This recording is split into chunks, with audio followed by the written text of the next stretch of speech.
Okay. When last we left you, Blue Hearts, you battled a terrible amalgam of undead bodies within the ashen divide of the land of the dead in order to secure passage through that realm. After defeating the monstrosity, you were granted an escort through the lands by Jarrah and his werewolf pack. They brought you to the edge of the Graven Hollow, a massive valley of tombs. The tombs housed the armies of 4 ancient lich lords, and the valley itself was guarded by a Cerberus, Kelemvor's loyal hound. Beyond the valley, you could make out the rising osseous spiral and your final destination. After learning that 2 of the 4 lich lords had been destroyed due to unknown circumstances, you assessed your options. Ultimately, you chose to travel around the right side of the region, traversing the tomb of Clixix the Puppet Master and her flesh constructs, before making your way through the tomb of uncontrolled revenants beyond. So that is where we pick up. As you stand on a landing overlooking the valley, you notice the path forking to either side of you. To your right, the rocky ravine snakes toward one of the entrances of Clixix's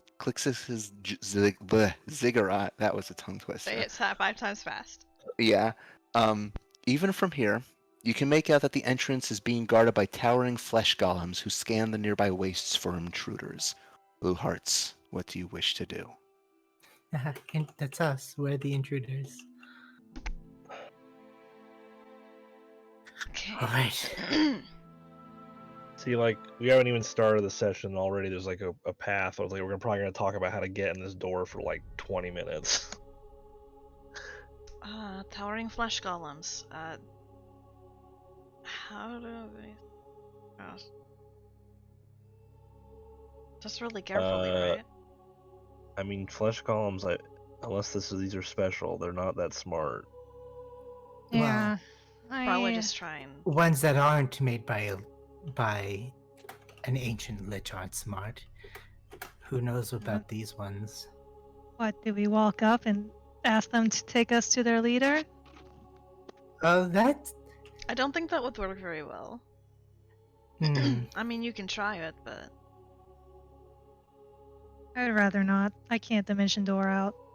Did anyone ever ask if the Cerberus is bargainable? I don't think the Cerberus is bargainable. Okay.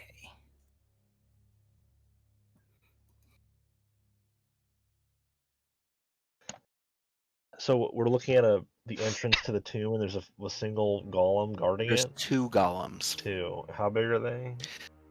Large in size. You've seen flesh golems before. Big. Is this like the golems we saw at the Flesh Factory? Yeah, they're Are not they the that. same level? You don't know. I mean, they're Can we just punch them once and kill them?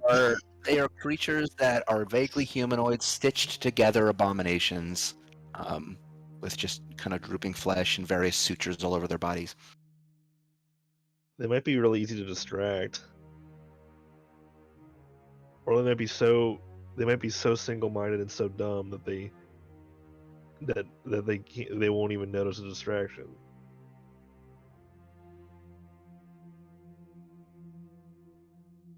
So what, just like throw a rock? I don't know, make a bunch of noise somewhere else. Don't you have thaumaturgy? Yeah. Can't you do that?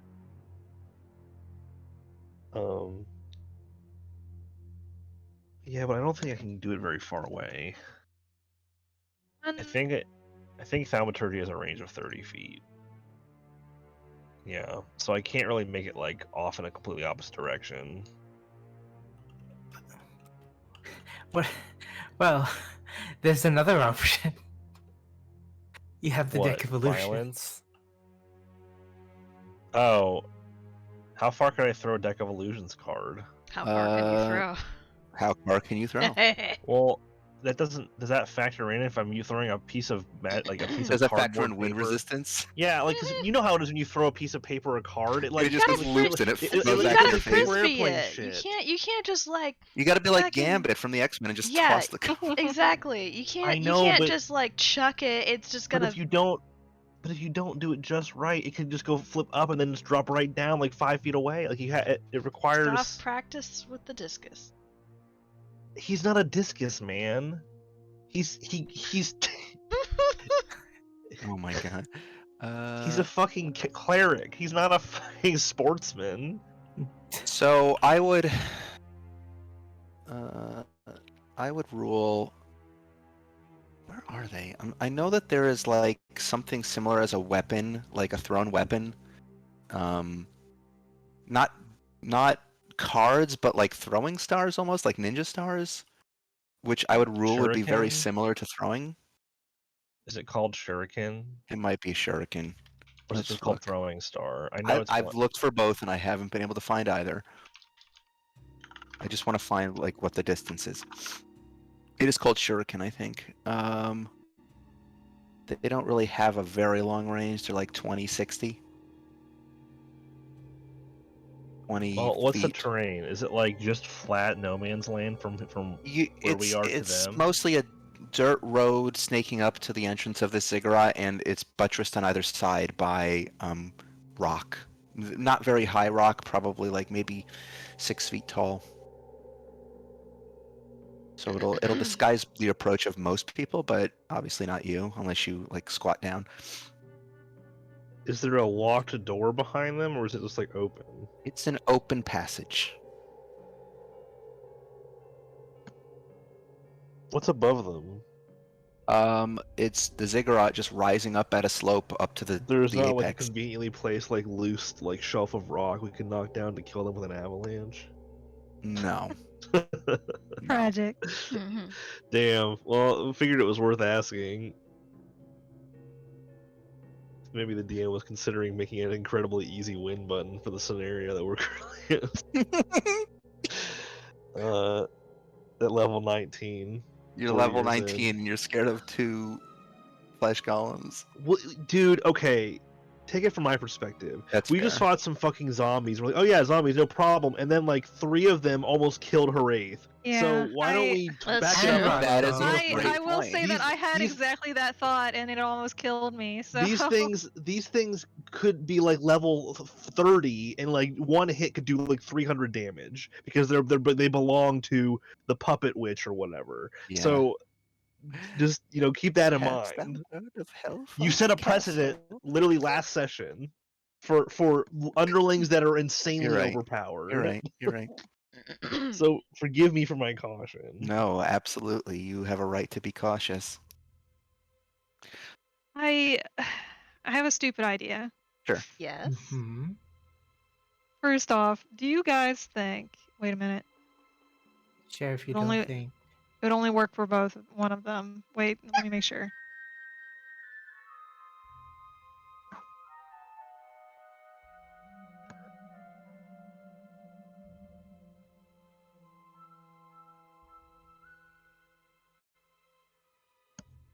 It'd only work for one of them. If it works at all. Unless somebody else can also cast the spell. I don't know if What they're spell is it? automatic. Magra don't know might if be they're- able to. Yeah, I don't know if they're automatically resistant to this, but I was thinking I could just polymorph into something and then we can just walk past. Magram does have polymorph. Seems like a smart idea. Why would they It be is- resistant to it? Because it says this spell has no effect on a shape changer creature. I don't know. Sometimes they They're have not weird like- resistances. no, they're polymorph- not shape changers, but they're They're No. weird just flesh constructs. creatures. So Yeah, they're constructs technically. They're not shape changers. okay. So I would rule that it would affect them. Well, I Yeah, also like- I'll suggest that we could turn them into, like a rabbit or something, and just walk past.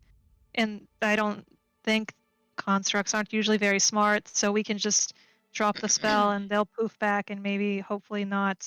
Maybe like once we're behind a door or something. Yeah. Once we're inside, we can return Hmm. them back and hopefully it won't. See, that's pretty smart.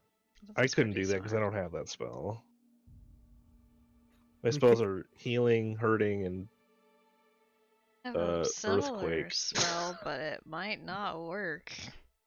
Way that What? that's too. Uh, what? What spell is it? I'm just what curious. spell? Seeming. Oh, Oh, just Oh, posing as somebody.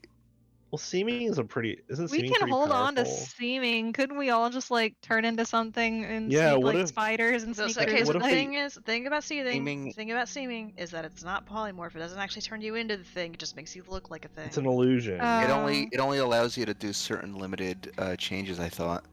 That's alt. Can I'm we pretty sure not- that's alter self. Hold on, Can let me we check. not No, seeming says you can make each creature seem 1 foot shorter or taller and appear thin, fat, or in between. You can't change a target's body shape, so you must choose a form that has the same basic arrangement of limbs. Okay, yeah. Oh, So we wouldn't be able to turn ourselves into flesh golems. No, not with seeming. we Very We short would- flesh golem. Yeah, you could be short flesh golems. What if we all Wait. turned? What if we turned all 9 or 10 of us into cows. Into what? Kalimvor? 9 Kellenvors walk in. Nine Kelevors! And then if they're like, "What? How? Why are there so many of you?" We could be like, "Who are you to question the judge of death?" And then we just keep going. But Grimsby, 9 cows. I'm pretty sure that we're not Kalimvor. saying this. I'm pretty sure Kalimvor. Would Kalimvor think that's funny, or would he hate that we did that we did that? If we did that Kalimvor type of have I a thing? think sense of humor. Kellenvor has absolutely. Kellenvor used to be human. He absolutely has a sense of humor. I think he would find it funny. Good. So that was a joke, but we can keep that one in the chamber for later if Put that in the back If we pocket. want to turn the entire party into Kalimvor. But yeah, I think Same Magram's. energies. I think Magram will agree with Hiraeth, and if she wants to go along with that polymorph plan, he also has Yeah. polymorph and can do the same. All right, I will. I will tell him. I'll take the one on the left if you want to try to polymorph the one on the right. All right. All And right. so he'll kind of approach with you, and like it's a 60-foot range. So the Yeah. two of you have to get a little bit closer. Should we stealth? You would have to stealth, yes. Do I want to? I want to roll real dice. I am feeling. also rolling real dice. I'm feeling scared tonight. Mhm.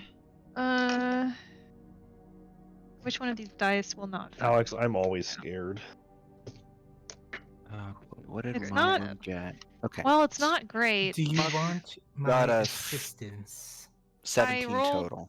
Mine is a 12 total, so I don't know what your Okay. assistance is, Mel. Let me just Pass see without a what their trace? passive. I mean, I They're feel like You this might would want to hold probably on be to a. that. Their But active isn't this our perception. stealth? Isn't this our stealth section through in the next hour? I feel like maybe this is a good time for pass without a trace. Yeah, well, let's I'm. see. If we spend longer than an hour in these tombs, we're gonna have a problem.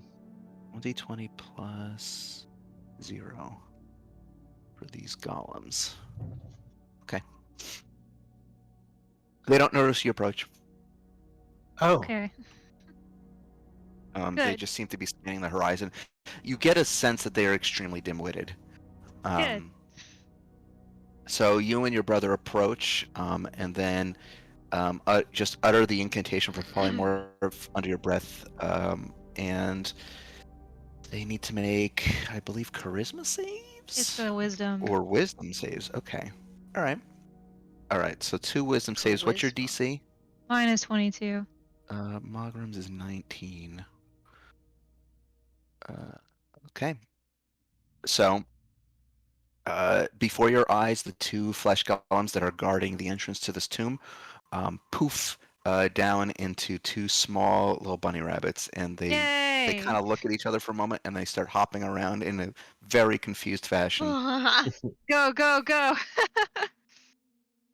Off we I go. think Honestly, you're now. probably doing I them a think now favor. is probably a time for pass without a trace.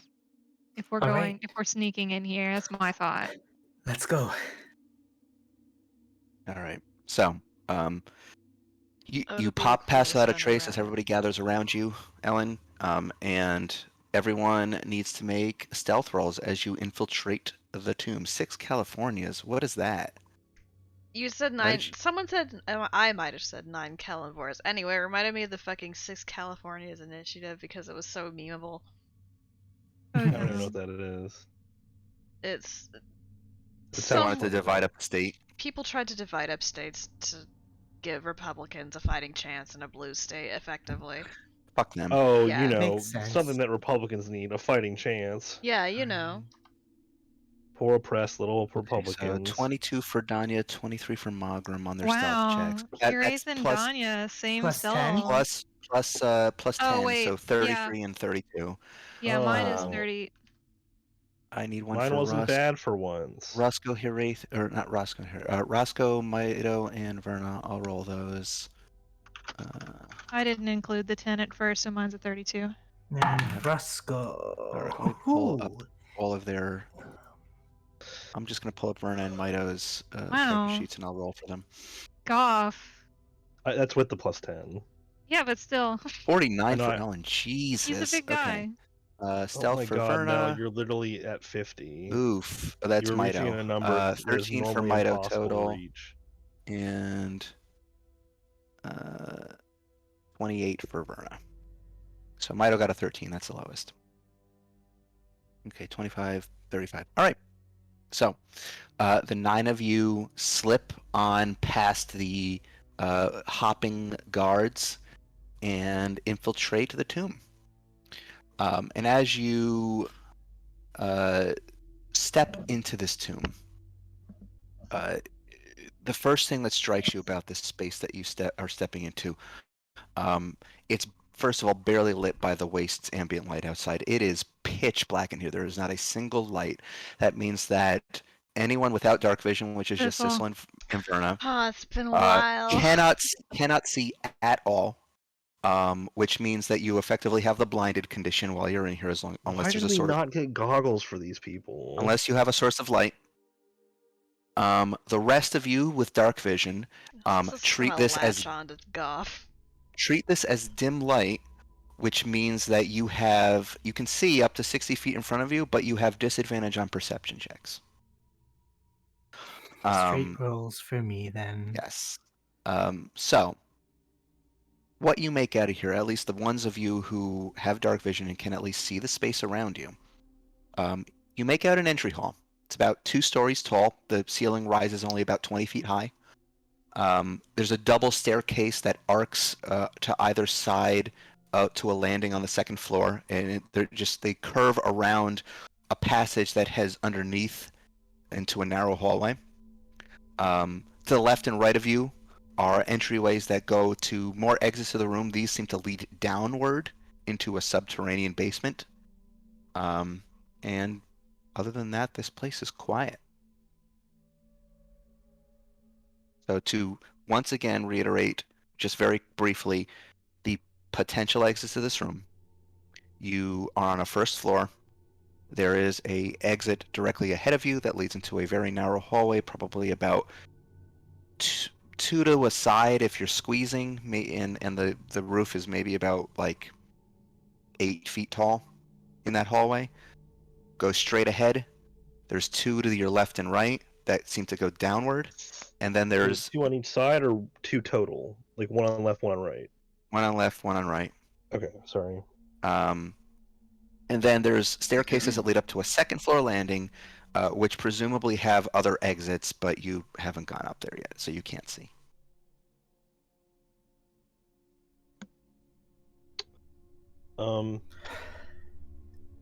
Is it too dark to tell if there's any differences in any of these passages? Make a perception check with disadvantage.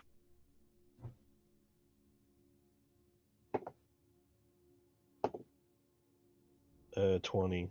20 total. There's no real distinction. The only distinctions are that the hallway directly ahead of you seems to go on the same floor as you're currently on. It seems to just go straight, whereas the one to your left and the one to your right have staircases that lead downward into presumably a basement level.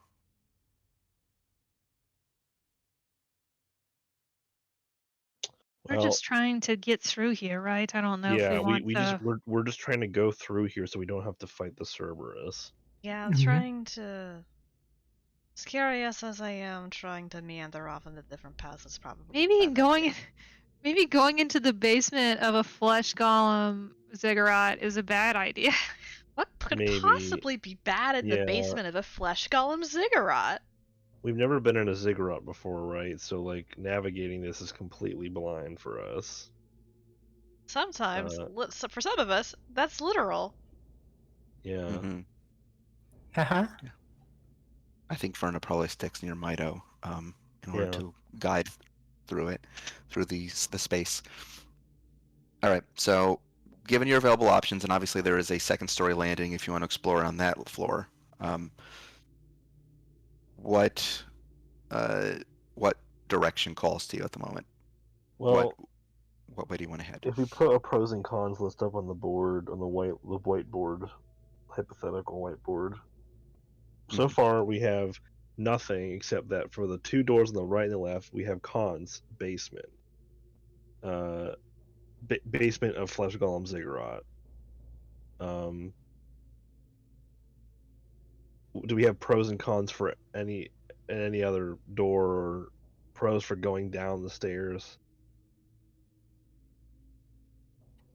Is there anything Uh, that we can think of, or is it Y- really just complete Unless the gut passageway check? through is underground, which I guess we can cross that bridge when we get there. Well, let's think about that. So how are we gonna? Why would two opposing lich ziggurats, jail cells, whatever? Why would they have a door connecting the two of them? I don't know. Right, so maybe there is a secret way to get. It's possible that one of the ways to get into the other one is underground. Though I don't know why that would be there. Unless it was created by someone other than Kellenvor. My gut tells me, and it could be wrong, but my gut tells me let's try to like go through on the ground floor, and if that ends up being a no-go, we can come back and investigate the underground option. Assuming that coming back is an option in the first place. Well, That's true. yeah. I mean, if your gut tells you to just go straight ahead, then we can go straight ahead, because I don't I have just it. I want to mean, look. We don't have to like, straight ahead is Yeah. probably the best way to make sure we're not lost, right? I mean, yeah, and also the fact that we really have no clues to go off of, like what's a trick path, what's the correct or wrong path. We really have no solution, like no idea. We're just Yeah, we're I mean, just. it's not like there are signs around that's like, I don't really know if there's much like intelligent sleuthing we can really do to figure out. Oh, these are definitely yeah, wrong yeah, that's what paths. I Like we mean. really Like, have no visual indicator that one of these undead is flesh wrong. golem army is very not likely. I don't think is not very likely. I think to like put up helpful signage. No, I mean this is like a weird. It's like a weird prison building for these people, for these liches and constructs or something, right? So it's probably not going to be very accommodating. All right, so if you're going to take the way forward, what's the marching order? I think Ellen should go first, doing a trap check. Okay. Who's following up Alan? I think probably one of the fighters would, just to Mhm. stay Yeah. near you. Probably Mido. Mido, because she's not blind. Yes. Because she has dark Yeah. vision. I think Verna is going to have to stay near somebody else in order to be able to get through here, unless somebody casts a source of light somehow. Same with Sissel. I'm assuming you need to stay near somebody. Sissel is currently like latched So- onto Goff's cape. I think Goff should be at the back, if only because All right, so if this order you said these. this tunnel is like 8 feet tall. It's 8 feet tall. Yeah. So based on that, I'm gonna assume that Goff basically fills the entirety of this space, both horizontally and vertically. So you probably don't want him in front of people who need to see what's ahead of them. Okay. So he should probably be in the back. I think It's a good thing Sissel Roscoe- doesn't need to see, or I think she Roscoe does, is or probably- She can just be in front of Goff. Yeah, I think Roscoe's probably going to be near the back. I'm assuming Heraith will probably just take up somewhere in the middle. That way Yeah. the humans, if they like get tripped up, they That look like a good order? Or do you Yeah. want Goff like in this full back? Mhm. I mean, can Roscoe get past Goff if he Roscoe needs is to? tiny. He can go under your legs. He If he is wants to considered small be. size. If he wants to be back there, he can be. Okay. All right. Should Verna be right behind Mito, or She can. Yeah, we can switch. because Just- that way? We just have like the dwarves sandwiched in the middle here. All three dwarves. Yeah, Dwarf sandwich. dwarf sandwich. All right.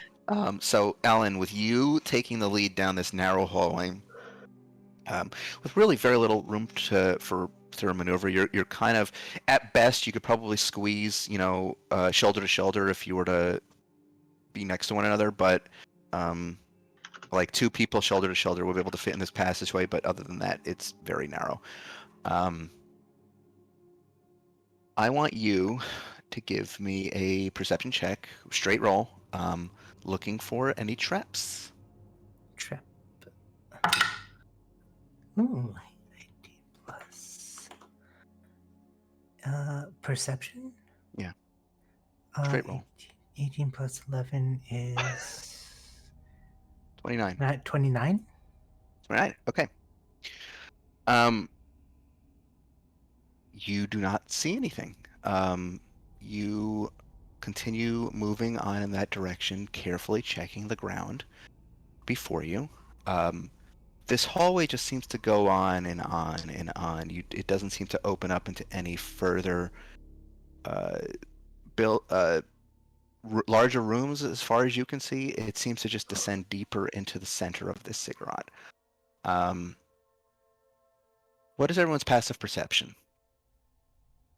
Hi. I 12, think, baby. I think mine's 20. Unless you want to do yeah, active perception, in which case you can roll, but with disadvantage. Cecil Mine's was trying 20 to hear, 20 but I don't know. That's sorry. 24. Mine's a 23. 23 and 24. Okay. Ellen's passive is 21. Or I just rolled active. Should I use that, or If you want to, I say we can probably do that. So I'd say, Ellen, you taking the lead down the tunnel would be the first to notice it.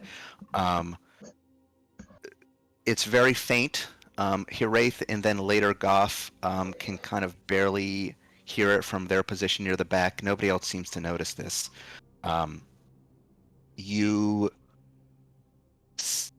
Ellen, you see this. The rest of you hear this. At first, there's a sound. It sounds like almost like the sound of wind whipping through a bed of fresh pine needles, kind of like. And then, Ellen, you see this. Sounds nice. From straight ahead, something steps out of the darkness. Uh-oh. It looks vaguely humanoid in shape.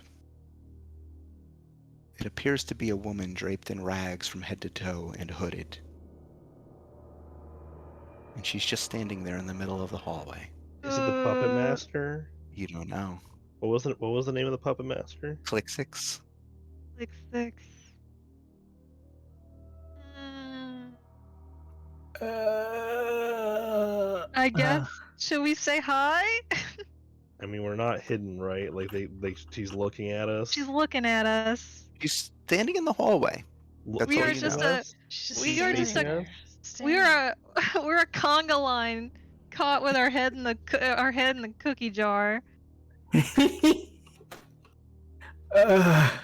Is she facing the party? You can't tell because I would say probably she's standing a little. First of all, you have about 8 other people in front of you, Goff. Even though you're tall, she's a bit out of your dark vision range, so you I guess are I was only asking hearing for the sound. Ellen's sake. I know that. Yeah, I'm the only one. Ellen, I think with your dark vision, you can probably just make out that it's hard. It's really hard to tell. She's wearing robes and she's kind of sort of this amorphous humanoid figure. You're not really sure which is the front, which is the back, but she's just wearing a hood and draped head to toe in these robes and rags. Okay. Do we all just stand like- still and hope? Puts out a hand behind her and like.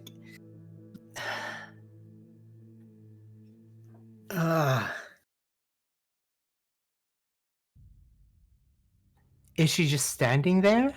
Just standing there. She's just standing Menacingly. there, menacingly. Go, go, go, go, go. I mean, she's right in front of us, right? Yeah, she's literally we right in can't front go of you. through her. Yeah, we can't. I mean, the hallway's not that wide, right? Like, we can't. No. Even then, we wouldn't be able to stealth past it when it was directly in the middle of a hallway. Like, Yeah. you have no cover. Yep.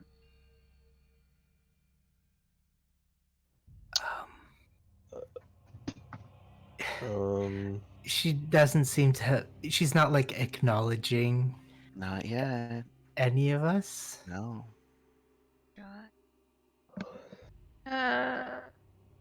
Happening. Okay. Yeah, because Sissel and Verna can't see shit in here. You just know that suddenly everyone in front of you has stopped.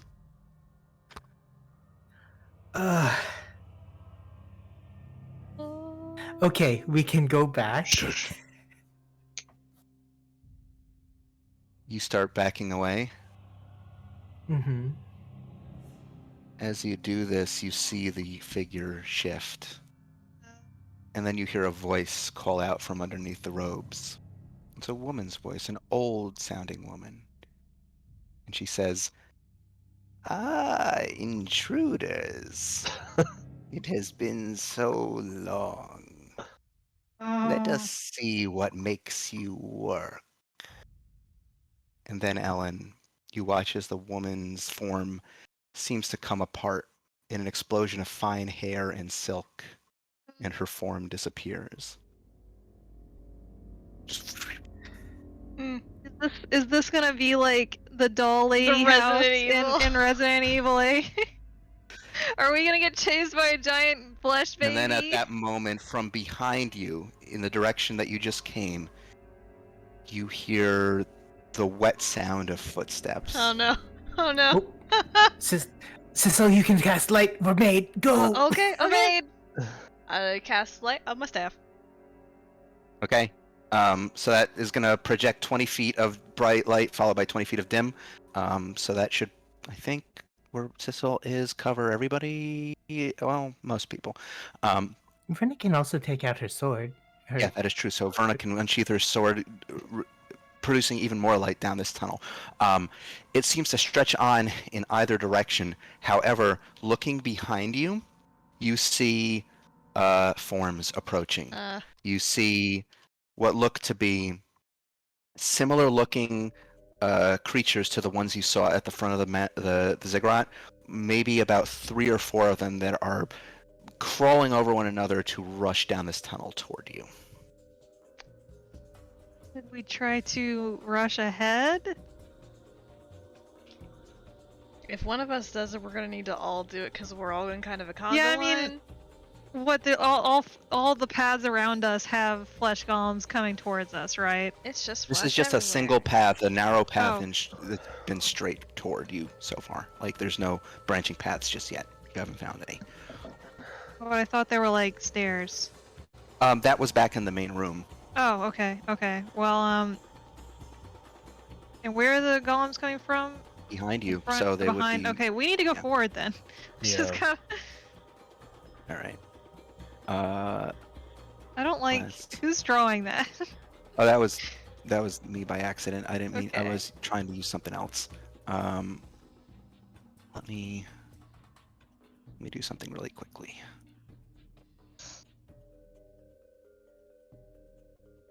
All right.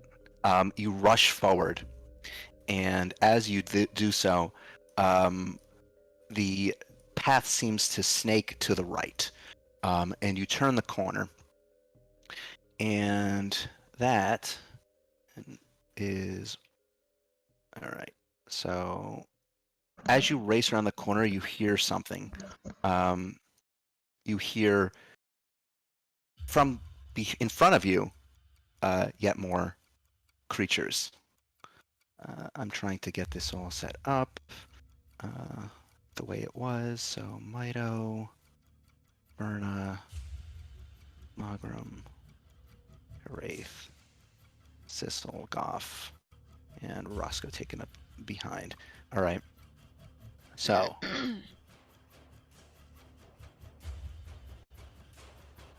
all right, I need you all to roll initiative. The screen is black. I It's know. supposed to be. me? For you, well, for you because you have the thing out. So let me put that on because you're actually emitting light for everybody. So let me change that for you real quick. Did I select the right person? Cecil Blackwell.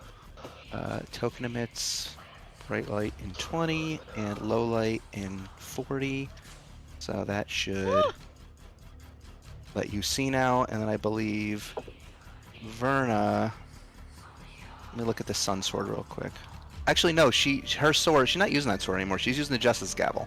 So Oh, she shit. would not Right. have that. True. What kind of sword is the sun sword? It emits light. Plus It's two a sword. long sword. Ah, it's a long sword. All right. All right. So Goff got a 5. Put Mograman down on there.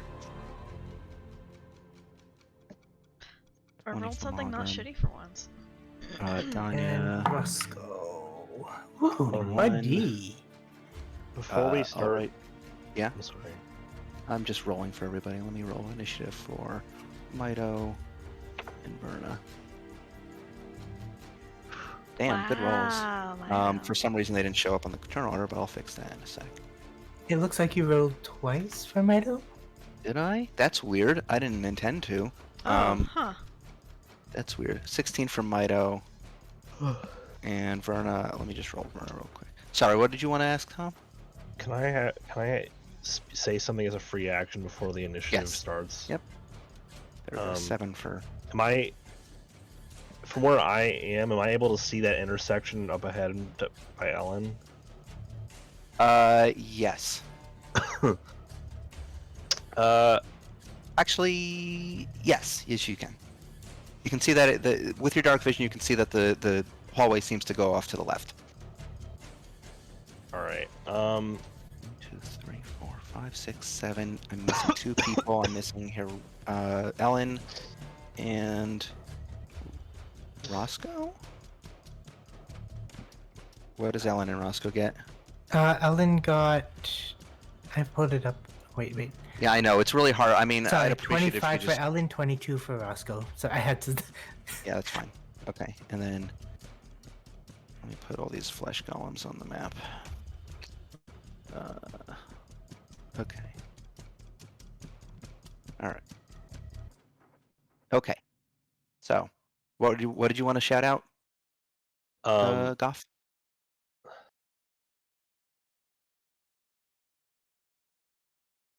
I'm trying to think of how I would say it.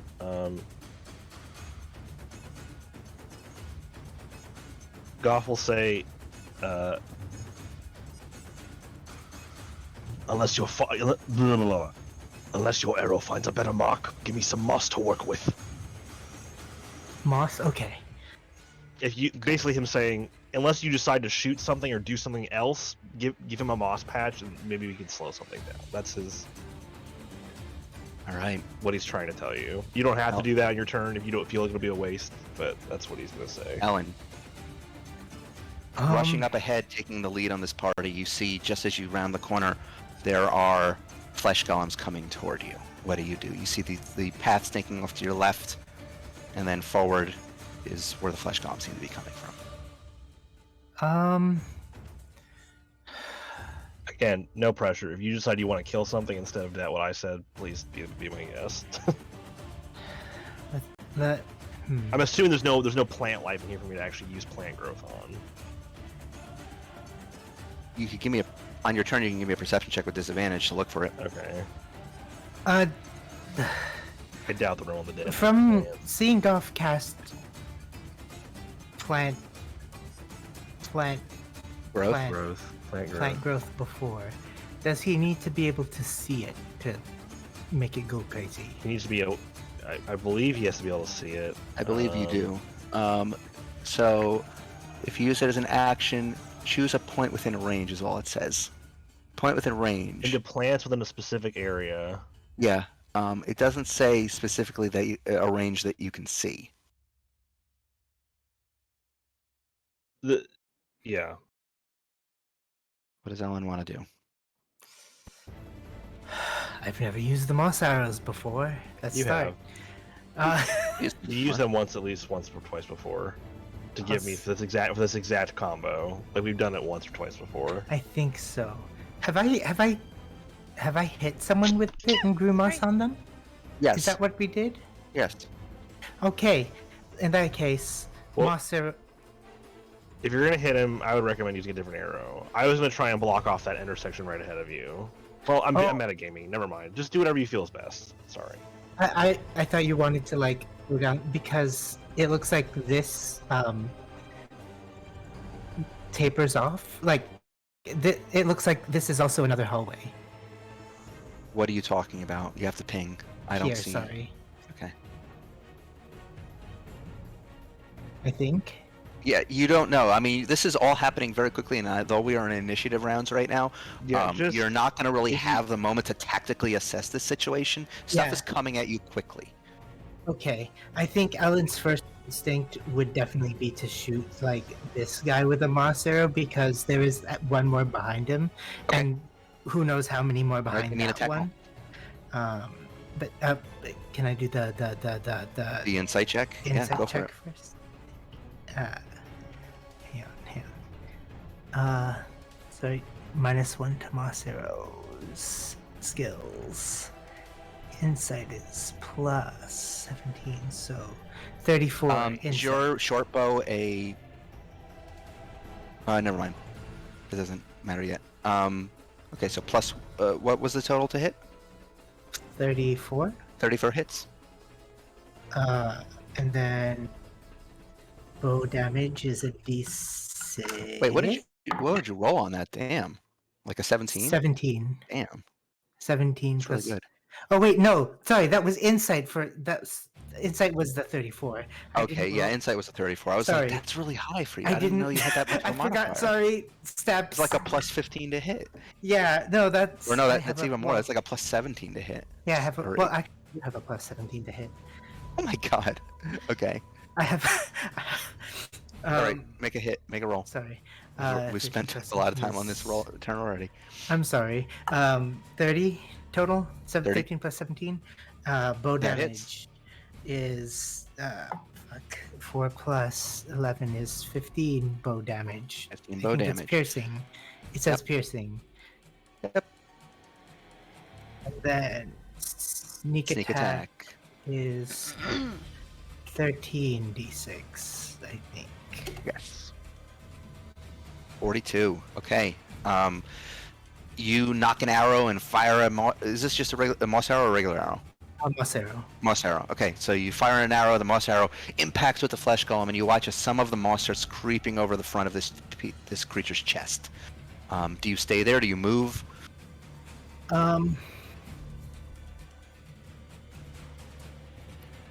Ellen's probably gonna move here and just go, alright, go. All right. Roscoe. What's Roscoe doing? Can he parkour? Yeah, he's small. He can go under everybody. Okay. He can run Yes. like Yep. that's 55 feet. Okay. He can do his And- attacks. His attacks. Hang on, what's his plus? Sorry. Plus 13. 11 plus 13, 24. 24. That hits. 15 plus 13, That hits. 28. 14 plus 13, 27. That hits. Are you doing flurry applause? Yes. Okay. Sorry, 12. 12 plus 13, That hits. 25. And 16 plus 13. That hits. They all hit. Okay. 5d10 That's plus 5d10 plus 35. 35. Yep.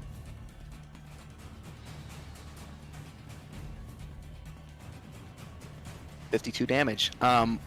As Roscoe lays an absolute lightning fast flurry of attacks upon this creature, the whole construct just seems to go lifeless and collapse as he destroys it. He just absolutely obliterates it. Oh. Okay. Oh, wait. Tower. He still got. Yeah, you did take a short rest. We took a short rest. He still has 10 feet of movement, I believe, or Yeah, 10. He had 55 plus. He used 55. I believe he has 65. Only 65? Only He has 75. Oh, he has Excuse me. He has 20 more 75. feet of movement. Yeah, okay. more than double my movement. Okay, so you're gonna have him come back there. All right. Wraith. You're Okay. kind of in the middle right now. Can I? Oh, I'm going to also. I drop concentration. Okay. That was on polymorph. It's fine. I will play a defensive song. As you try to play your defensive song, the notes come Nothing? out wrong. Uh-oh. How Something, embarrassing! something in the layer's effects seem to be warping your song. Uh-oh.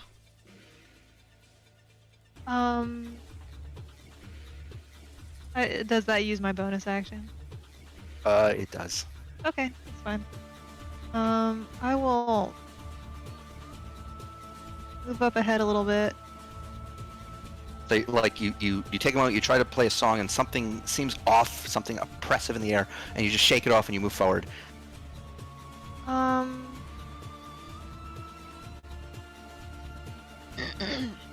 This is as far as I can get with my 5 additional feet of movement. And I will,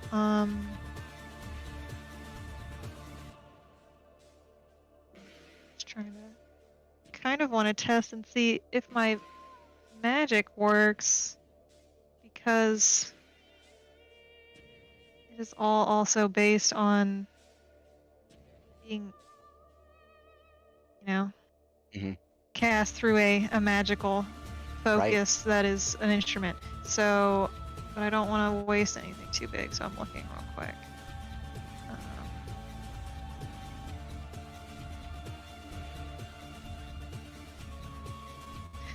So I will use my action to use vicious mockery on this Okay. flesh golem. You I'm going to shout say it's the a good- words. It's a good thing you're in the dark because nobody would like to see you anyway. You shout the words. They leave your lips, but they have no magical force behind them. Oh no! Oh no. My magic doesn't work. What? I don't know if it's just me. All right. That's all I can do. Count 20 lair actions. Oh boy. Oh great. I love hearing that. Sissel, Uh the light you have on your brooch goes out. Don't think it's just you. Uh-oh. And all of you feel all of you feel suddenly all of the weight of your magical items as everything is dulled. Hey, this sucks. Does this Wait. include the stones? Yes. This also includes the fact that our AC is probably bad now because the pluses no longer work. This is No, bad, not you for guys. What the- about Walden? Walden stuff still works. But if I have like 'Cause a +3 armor, I am no longer +3. Correct. Oh Is it god. a Walden armor? Walden armor Walden works, armor but not. should be fine. Oh boy. This isn't good, lads. No? Miss 3. Goff says, "New plan, just run." Yep. Danya hears you, and on her turn, she is just gonna run. She's gonna take point. Let me just see what her movement speed is. I believe it's base dwarf plus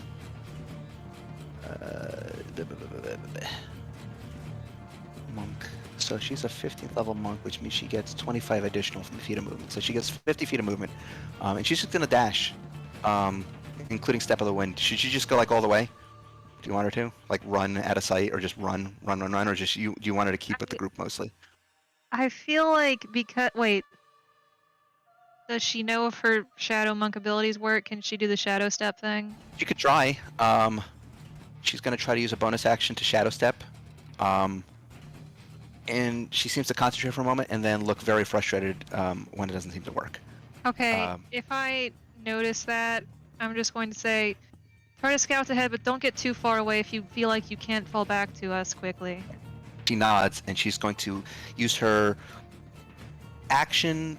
She's going to use her movement, so 30, 35, 40, 45, 50. That's as far as you can get with her movement.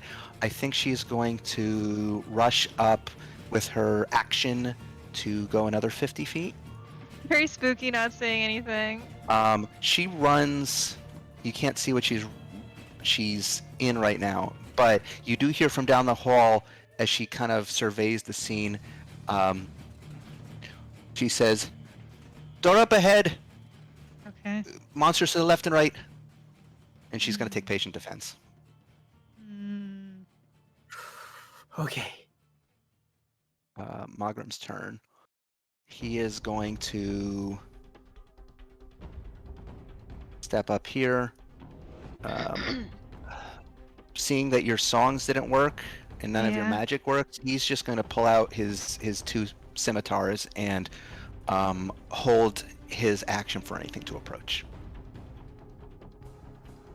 That brings us to the flesh golem's turn.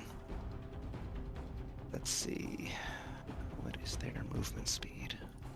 I don't think it's very far. Oh, it's farther than I thought it was. 30 feet. He's going to attack now. As this thing comes within range, it's going to make one of his cool College of Swords attacks on it. Or at least he tries to use Bardic Inspiration, but that seems to fail as well. So he can't even use his blade for his flourish ability. He just makes a straight attack. Does hit. He deals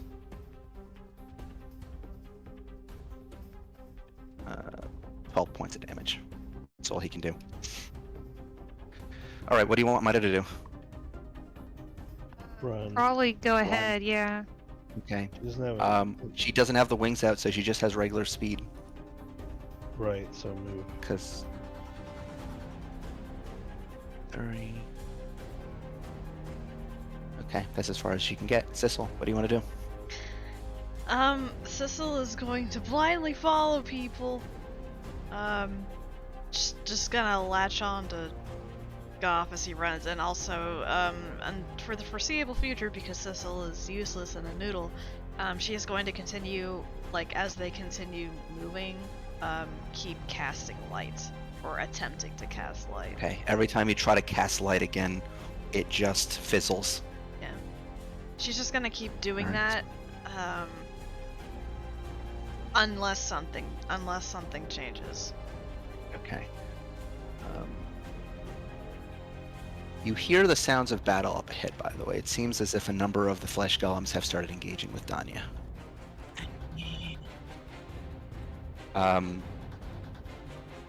She's gonna, like, move, I guess, like, she's gonna latch onto somebody and move forward. Okay. Lot of flesh. That was a lot of flesh. The flesh golems haven't attacked yet. I forgot to have the one who was in Mogram's range attack last turn, but I'm going to ignore it now. Okay, so Sissel, are you just going to hold your movement until Goff moves too and just go with him? Yeah. Okay. That brings us to Verna, who I'm assuming you also want to run. Yeah. Okay, so that's as far as she get. Goff, it's your turn. Well, if magic doesn't work, run. Okay. How far can Sissel go? Sissel has a 60-foot flying speed, and Sissel's. her wings are not magic, so technically they I thought they were. still work. No, they're part of your body. Well, Goff has. Are they magic? Does it There's say some- magic on the... They're summonable and desummonable, so hold on. Well, let me take a look real quick. Sorcerer, Draconic. So, you gain the ability to spout a pair of dragon wings from your back. You can create these wings as a bonus action on your turn. It doesn't say anything about them being magic. Huh. Okay, I guess they're not magic. I'm just assuming they kind of like fold inside your body, which is kind of gross, but I whatever. mean, can I only get I as could've far as? sworn they were like. Huh. I'm ruling they're not magic. You Okay. can fly with them. All right. So, Goff, you can. How So far can I here's get? here how far you can get. You can either try to drag Sissel along with you, or like pick her up and go. At which point you would sacrifice half your movement speed, or you limit yourself to how fast she Well, can go. Right, but can I even go past this? There's people in the way. There are I'm people big. in the way, but you can you're always allowed to squeeze through spaces that your allies are occupying. Well, I can move 40 movement if I'm carrying Sissel. Yes. Dashing will allow you So, to go 80. What's the furthest I can go? The arrow's not gonna. It's like showing that this is 35 feet, but I know it's gonna be. That's so more. 30. So it's going to be 30 here, and then 40 here You can. would be right north Oh, of you're right. Magram. Okay, so I guess I'll try to get me and Sissel to there. Okay. Can I do that? Yes. Like Sissel right here. Okay. You put Sissel right there. And that's where you want to go. Yeah. Okay. Oh yeah, I can't see that. Magic doesn't work. I don't really have anything I can do without magic.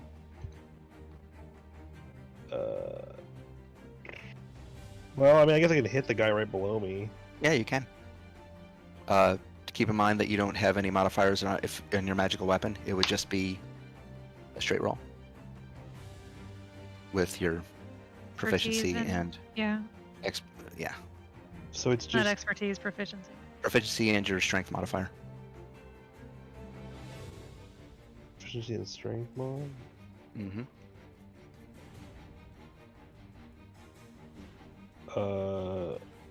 Okay.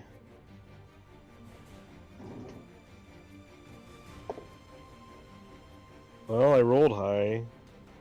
27. 27 hits. And the damage is -1.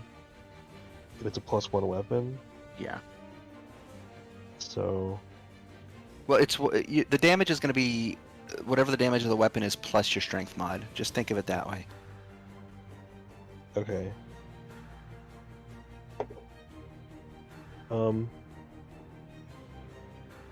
9. 9 points of damage. Okay, you slam your warhammer into the side of this golem, trying to make breathing room for the rest of your allies to run past. Mhm. All right. Ellen. Ellen has 80-foot movement speed. She does. She will go here.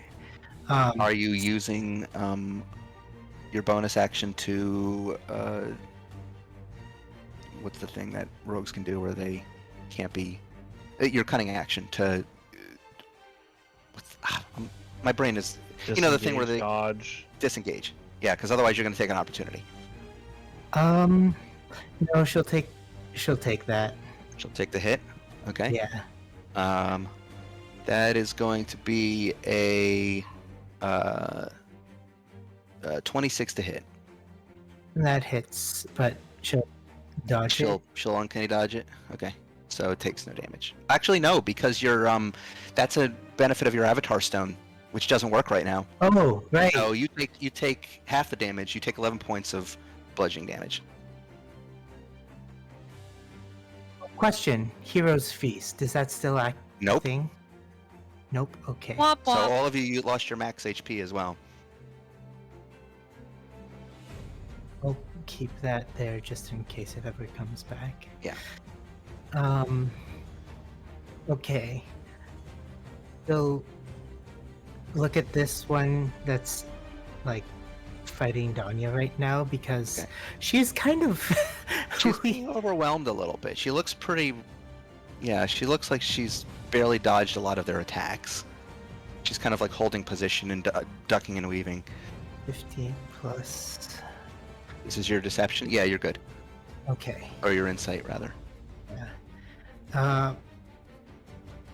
Do I still have the extra 3d6? The extra Sneak 3d6 attack comes if I from your hit? avatar stone, doesn't it? No.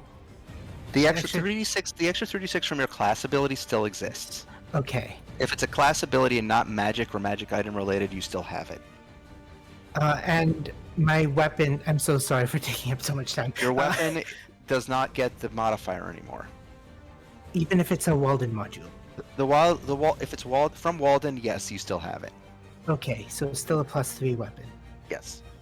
So 16 plus 17. It's a 30 That hits. something to hit. Yeah, they don't have a high AC, these things. There's just a lot of them. Yeah, 4 plus 11, 15 points of damage. Okay. And sneak attack. 50 points of damage. Wow, we. Alright, it's looking pretty rough. Actually, sorry, when it took that, can Roscoe use Sentinel? What do you This guy mean? took an opportunity attack against me, so can Roscoe use Sentinel? Yes. I will have him do that. Alright, feed Because it is- sentinel creatures. Wait, so when you hit a creature, okay, when a creature within 5 feet of you makes an attack on another target, you can use your reaction to make a melee weapon. Yes, so Roscoe can hit. Keep in mind that Roscoe, yeah, you can hit him. Just- Minus like 2, right? yes, Okay, so that's only plus 11. Plus 11 is 27 to hit. 27 a hit. Okay, that hits. And then that's a d10, right? Yes. 1d10 technically plus 5 because he doesn't get the bonus from The Avatar Stone. the Avatar Stone anymore. 9 plus 14 points of damage. 14 points of damage. Okay. All right. Alan, that is your turn. That is Ellen's turn. Okay. Roscoe's turn. What's he doing? Probably gonna beat up on this golem. Okay, he can only make 3 attacks at most because he doesn't have the Avatar Stone's extra attacks. Right. Or 4 attacks, excuse me. He can do 4, right? 2 as a flurry of blows and Yes, 2 4 regular attacks. Yes. 2 flare of blows, 2 regular. Yep. So that is 28, That hits. 27 That hits. Keep in mind his modifier right now is is plus 11, right? yes, plus 11. Yep. Yep. 23. Yep. And one more. 21. That all hits. Okay. So you can do 4d10 plus 20. 39. Alright, it's looking really rough now. That'll be his turn, or does he want to move? It already took. It already took an opportunity attack, so he can't attack. So I think he's gonna want to run up and Okay. like start ready. threatening this one because Danya. Yeah, okay. Heraith, what do you want to do? I want to see what's going on.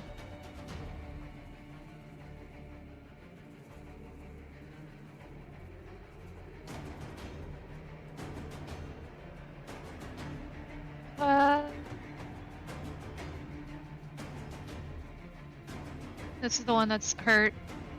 Which one? This Yes. Yep.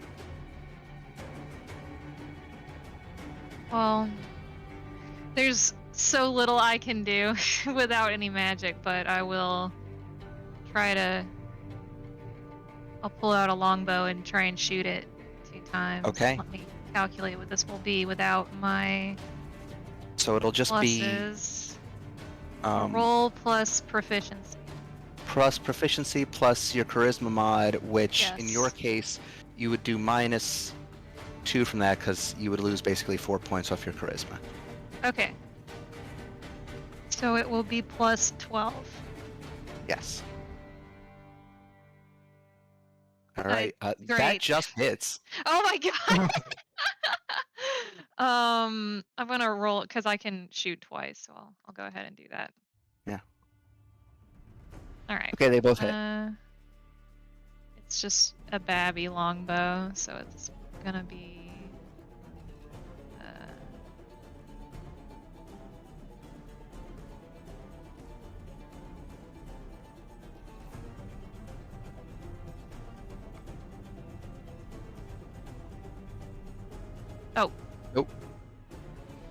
So one's 12 There, points of okay. damage, and the other's 13 for a total of 25. Shunk.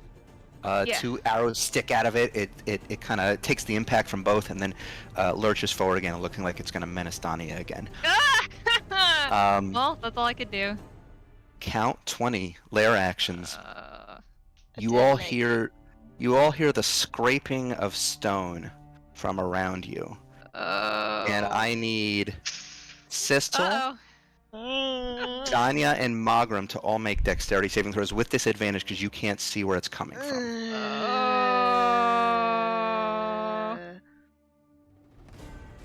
Dexterity save. Yeah. Go.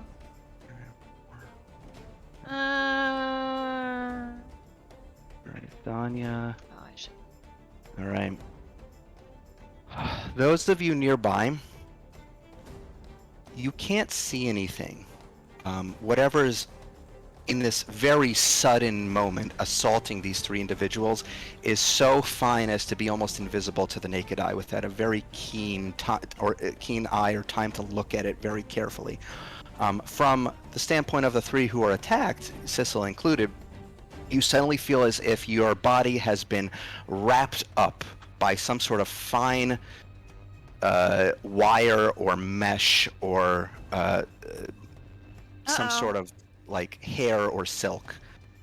You are restrained, and in that moment, you are pulled bodily into the wall. Oh boy. So what does it mean if I'm literally holding Sissel? This yanked is away. it's yanked away from you. Can I make Is a she, check like, to contest gone? the yank? Not like- on. She is gone. It's so So strong not as to held be against the wall, like pulled into the wall. pulled into the wall, and then the wall closes. You just hear a muffled. Ah, And then Magram is per- also perfectly, pulled in. perfectly cut scream. yeah. Hirae's this probably isn't gonna good. tell him, just go, Danya! What the fuck just happened?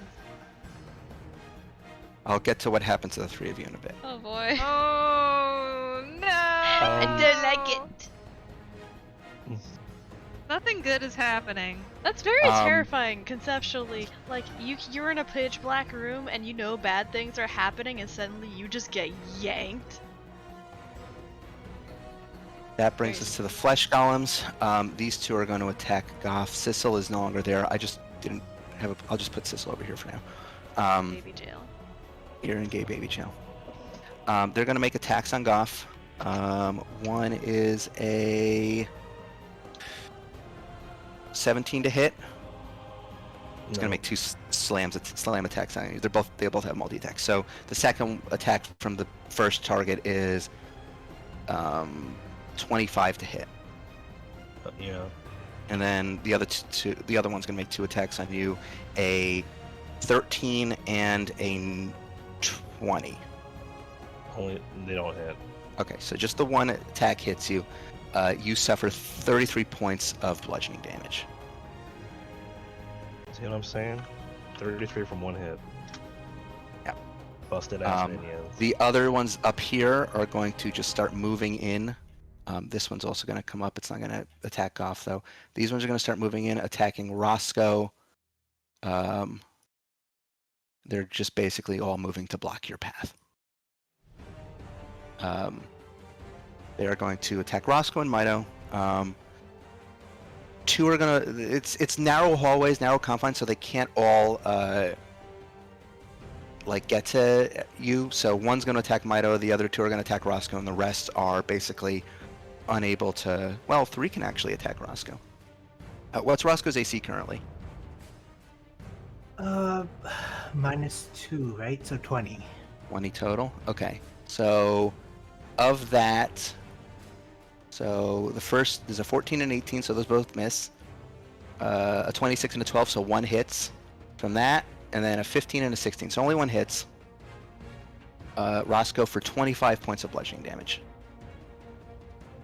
And then the one against Mito is going to be a 14 and 11, so neither of those hit her.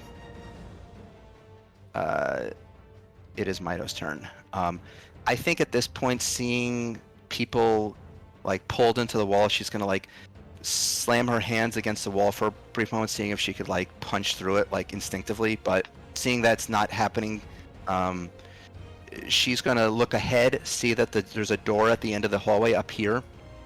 That's what Vanya had called out. And I think she's gonna try to make a line for people. She's just gonna start trying to cleave through as many of these things as she can. I think she's gonna try to have to move into Roscoe's space and at least kill the one that's directly in front. That hits, since her weapon is no longer magical. It's just going to be, and she doesn't have the modifiers from Walden or from the Avatar Stone. It's just going to be +5, 1d8 +5. I'd like to point Or- out Yeah. our two PC melee fighters are gone. The one time we have a combat, which the melee fighters are at a significant advantage over the casters. So this one was killed. Yeah. She is going to push forward into this space. Let me move Roscoe for a second. And she is just going to start swinging. Now Verna can get in there. Yeah, I think she'll probably move up one more because she's not going to provoke opportunity. She's going to basically do that. She's going to use her remaining 2 attacks at this one right here for a... Yep, that'll hit, and so will that. So that's another 2d8 +10 against that one for 22 points of slashing damage. Sissel. You are in a dark space right now.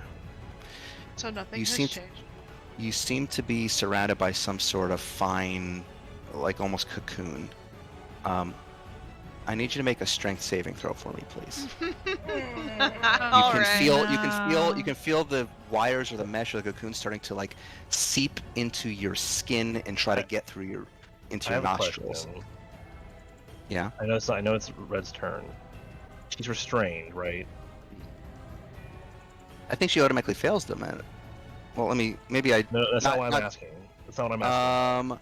I'm asking. So no, so there's no automatic failure for restrained on strength saves.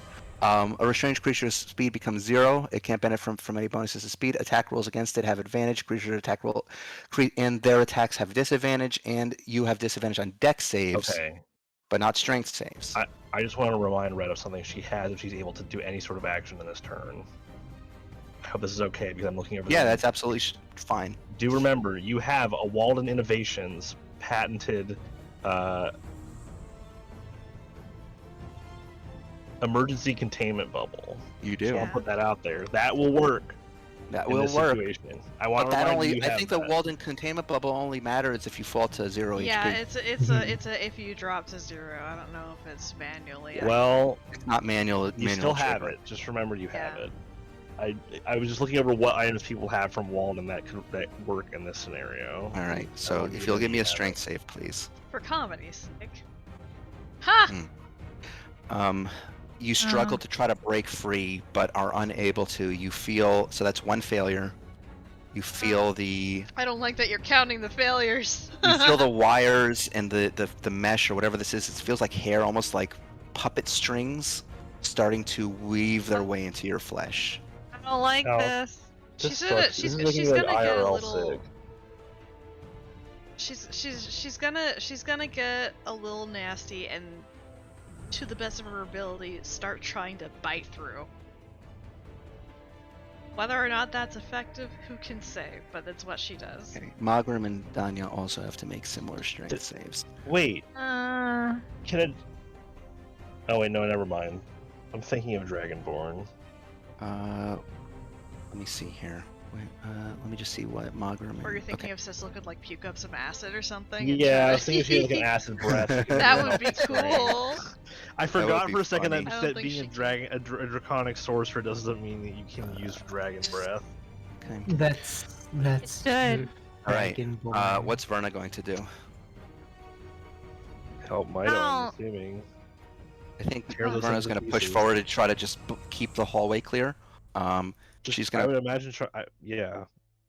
she's gonna strike with the Justice's Gavel, although because it has lost its magical properties while within this field, she can only just make straight rolls with it. So that's gonna be she does have a plus. She does have a Walden chip in her, so that'll give her a little bit of an advantage. Oh yeah, she has the Walden disc. The Walden disc. I'm The talking about ones- the microchip that gives her +2 to her Oh strength. yeah. Oh, I thought you were talking about the. She also the does thing have the that- elemental discs. the elemental. Yes, discs. she does have that. So let me see. Maybe she'll slap one of those onto the Justice's Gavel to do an additional 1d8 force damage. I think would probably be the only thing that you can think of in this moment. She is going to 1d8. So if she has to first make attacks with the Justice's Gavel, it's going to be. So she loses the magic bonus. She loses. So she's -5. So okay, 12 modifier. That hits. That hits. And that is a natural 20. Yeah. So let me just do the math on that real quick just to see how absolutely she obliterates this thing. 4d6 plus 2d8. Oh. So that's 28 there, and then the crit.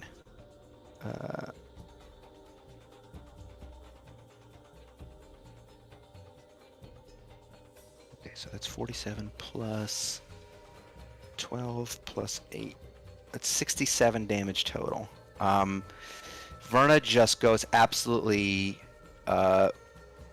crazy on this flesh golem, just bludgeoning it into a pulp with her Justice's Gavel, reducing it to a smear on the floor. That brings us to Goff.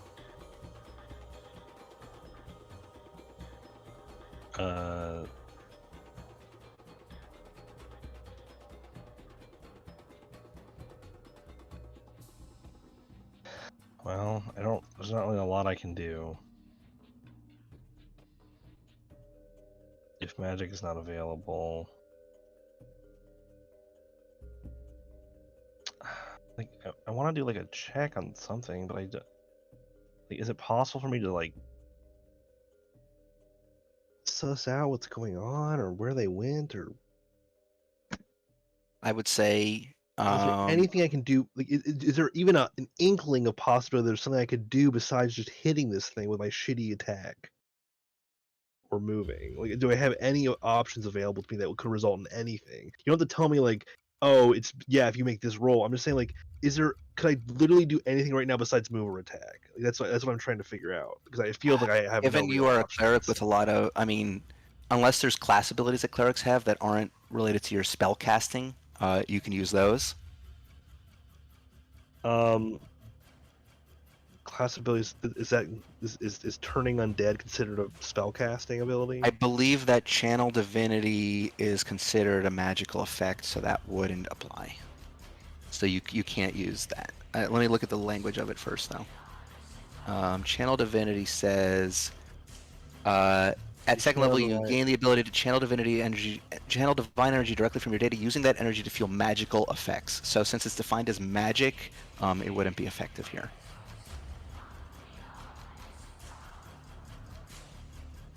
I mean, I think literally all of my things are magic related. Other than, I think, divine intervention is the only thing that's not. How could that not possibly be magic? Because you're directly beseeching your deity for aid. Do I even have that available? I don't know. I actually don't remember the last time you used it. I know I have duality, but when was the last time I used divine intervention? It was to save all the people from Yes. So from how the many company days attack. advances the company attack? Oh, probably only like 3 or 4 days. So you probably don't have divine intervention. I mean, I wasn't planning on using it. If I have to use it in just this scenario, then that's not good, because there's probably worse things up ahead. I don't know, man. I guess.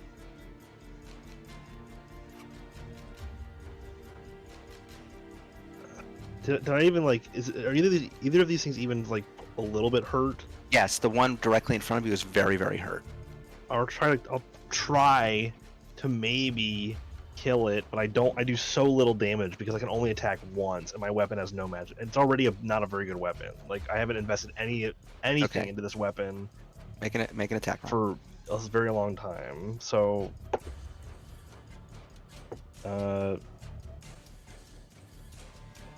what? Fuck! I already forgot what I'm adding to this. Strength modifier and proficiency bonus. For you, I believe that's going to be 26. That hits.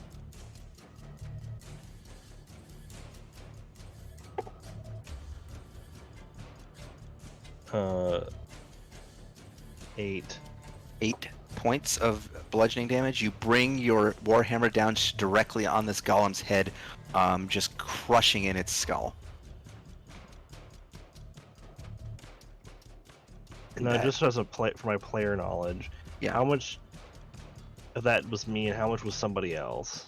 It was mostly other people. So I'm not gonna. It's probably gonna take me several rounds to take down this other one. Yeah, yeah. That was mostly Ellen and Roscoe doing that. Yeah, I would suggest running. yeah. You have an 80-foot fly speed. You do.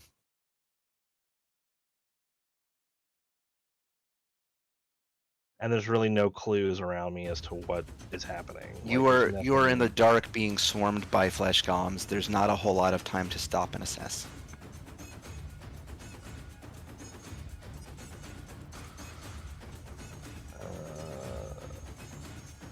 Okay, I guess I'll just give up on my friends because I can't figure out what else I could possibly do. All right. That one that you just left the opportunity range is going to try to attack you. Rolled a 16, so that's going to miss. Okay, so you rush up there to Ellen's side. Ellen, what are you doing? I think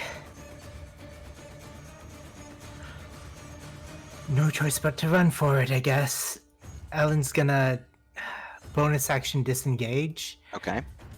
80-foot fly Right. speed. You rush up to the edge of the end of the tunnel. You find a closed door in front of you.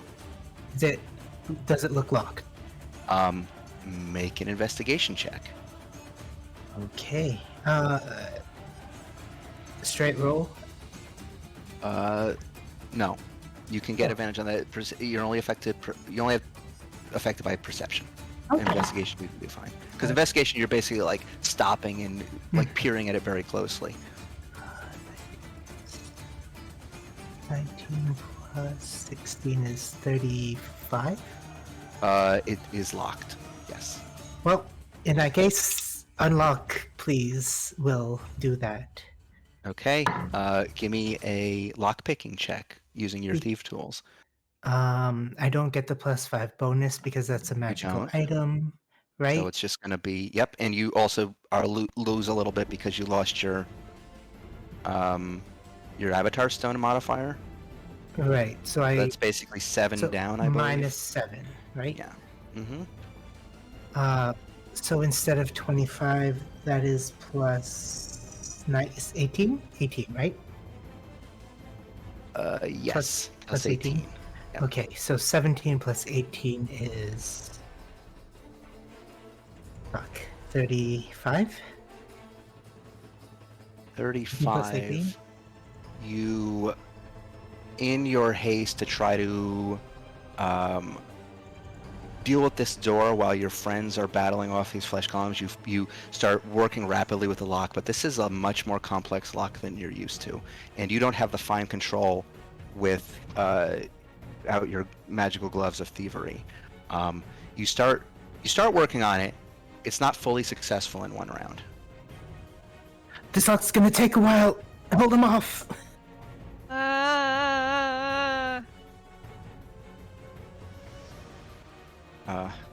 What's Roscoe doing? I cannot see Roscoe. He's right here.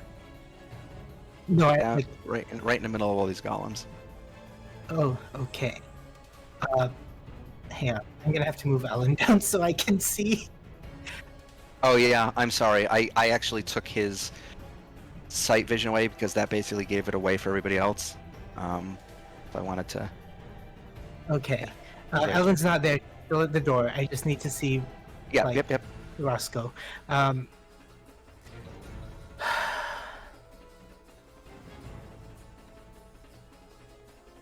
I think he's gonna.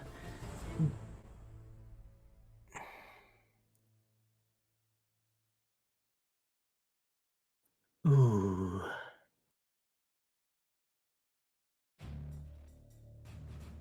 Should he step it? Okay.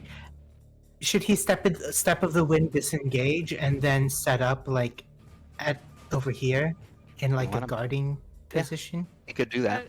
I have no idea what's up there, Mel. So just do whatever. Okay. He's gonna step of the wind to disengage, and then like set up over here. Okay. So like to start creating like a barrier. Yes. Okay. So he's going to basically hold his action until anything approaches. Yes. Okay. All right. So we'll keep that in mind. What is Hiraeth doing? I guess I'll. Are any of these guys hurt? No. Or are they just chilling? Okay, They're great. all looking ready to attack Mito and Verna. I will go Unless you back 'em disengage, up. you're gonna get attacked. Okay, you're gonna just attack him. Why? Okay. No, it's fine. Which one do you want to attack? Gonna get a hit by. What? Where was I gonna get an opportunity attack? No. I'm saying if you rush past them. No, I'm just gonna stop If you're, here. I didn't realize you're okay. So if you're stopping, then you're gonna attack. Which one are you attacking? Where's Ellen again? She is up here. Oh, okay, way up there. She might actually be outside of your You sight just range. hear her Yeah. call down the hallway, like, hold them off. Yeah. I'll do what I can. I'm just gonna try to hit this guy twice. Okay, give me 2 attack rolls. Yeah. Keep in mind you can also move through your allies' spaces. I started like down here, right? Yeah. 5, have 20. 10. No, Oh I yeah, think you I don't was have one- enough room. Yeah, you don't have 5, enough. 10, 15, 20, 25. I can go 30, but it's just, I don't want to stay on it. Yeah. It's fine. Yep. So I'll hit this southernmost guy. Okay. Give me 2 attack rolls. Plus 12.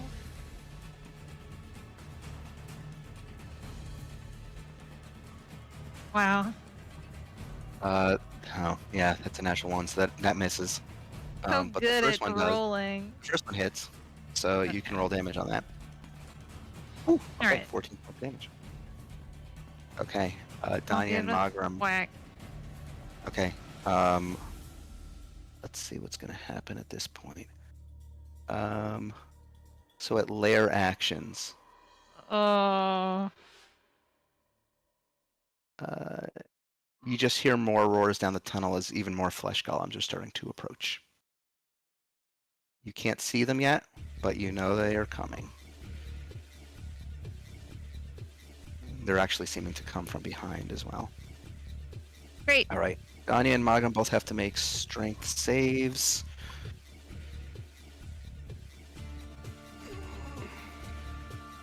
Two more failures. No. What do they? What? Are they rolling bad or is it? I'm you don't rolling have to bad. answer. Yeah.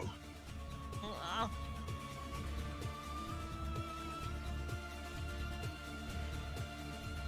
I shouldn't have brought my NPCs with me.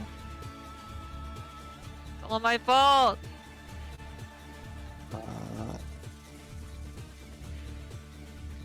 Move this one out of the way because that one's dead. This one's just going to step over the body of its fallen ally.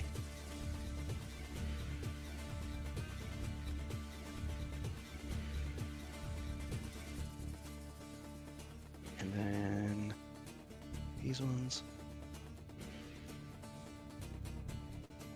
That is going to be, so that's all they can move. One's going to attack Goff. I think one's going to attack Hiraeth. And then 2 against Mito and 2 against Myrna. So the one against Goff is a 19 to hit. Does that hit you? No. And then a 26 to hit because they're doing multi-attack. Yeah. Okay, second attack hits for 26 points of bludgeoning damage. How much? 26 points. All right, 2 attacks on Hiraeth, a 16 and a 13. Miss. Both miss. Okay. Now there's going to be 4 attacks on Verna, 4 attacks on Mito. So Verna is an 18, a 25, a 12, and 12, so only one hits her for 19 points of bludgeoning damage. And then Mito, it's a natural 20, but I think she has crit negation from Dr. Walden's thing, so it doesn't affect her. It'll still hit her, but it won't be a crit. A 22, so that's 2 hits, a 14 and a 19, so only 2 of those hit her. 30 points and 18 points respectively. And that is going to be the Flesh Golem's turn. Mito is just going to hold the line and swing at the closest thing, the one right in front of her. She's going to make 3 attacks, and then action surge and make 3 more. She just wants to kill as many as she can to keep people from being overwhelmed. Alright, that's 3 hits, and then action surge is 3 more hits. Okay, so that's going to be 6d8 plus 30. 55 points of slashing damage to this one. Sissel, I need you to Yeah. make another strength save. Oh boy. Come on. Boy, oh boy, oh boy.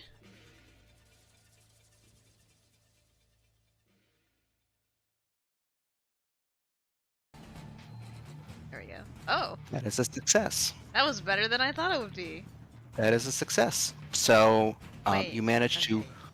pull. So that's 1 success and 1 failure. You're still restrained, but you managed to push back a little bit from the puppet strings that are trying to work their way into you. Oh yeah. She is still thrashing and gnawing and growling. Very violently. Yeah.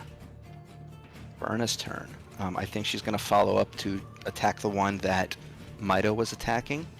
It's a natural 20, and 1 miss and 1 hit. So that's 12 from that, and then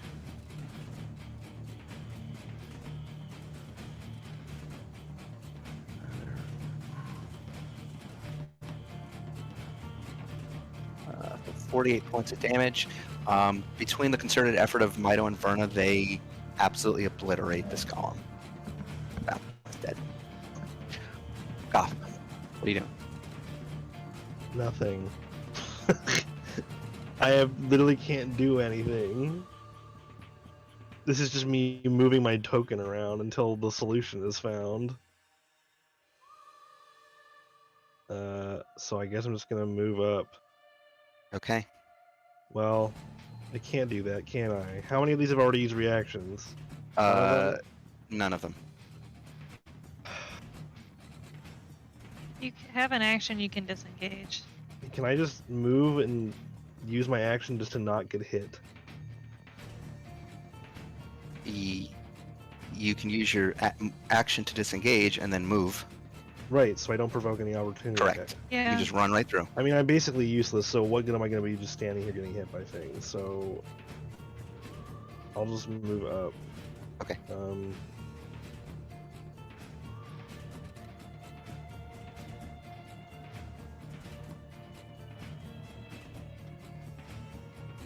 Okay. Top of the round, Ellen.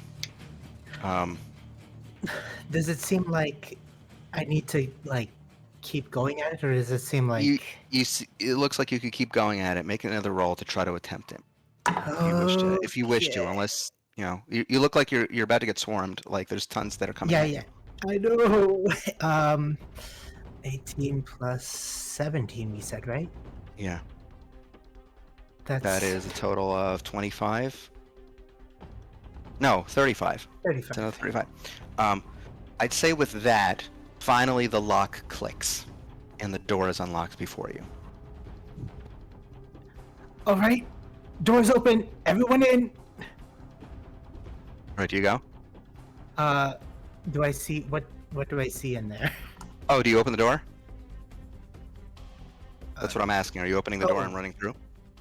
Yeah, I'm opening the door Okay. to see what's in. As you run through, as you open the door, you hear a click from the trap that you did not detect. I need you to make a Constitution saving throw, please. Oh my god. Oh, As it releases a noxious black gas. 18 plus 7 is 18, 25. 25. This gas, which you are not ready for, inhales through your lungs, and your skin goes white, and you collapse to the ground. Oh shit. Great. Awesome. 25 didn't work. No. You know, Ellen, you are lifeless. Oh. my I'm God. dead? Oh are dead. no. all right, dude. Okay, I'm getting a little bit tired of all of a sudden everything that we go to is like, can we specifically counter the blue hearts?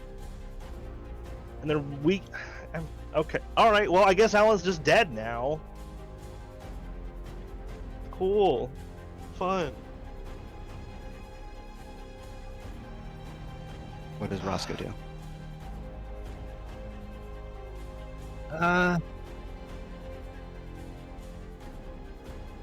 I guess he'll. Eat Hang Ellen on. for sustenance. Yeah, he can. You want him to attack the one to the right? Yeah. Yeah, give me 4 attacks then. Um. 26. 29. 29. A natural 20. Okay, they all hit. One more, right? That was 3. You got one more. 28. They all hit. Okay. 4d10 plus 20. Yes. And a crit. So another 10. So it'll be an additional. So if one of them crits, that's an additional 10 damage, I believe. I did that. Okay, so 55 points of damage. All right. Roscoe just immediately takes this thing from healthy to looking rough, like just absolutely batters it, trying to fend it off as much as he can. Okay. And that one can't take reactions. Okay. They can't take reactions. All right. Metal. And how that'll be his much? turn. Hang on. He started here, right? Yes. Yep. So that would have 15. been 15 points of movement. Is the trap still going off? No, it was a 1 use. Okay. He'll spend the rest of his turn to get through. Okay. All right. Wraith, what do you do? If I disengage as my action, does it count for all opportunity attacks? Yeah. Okay.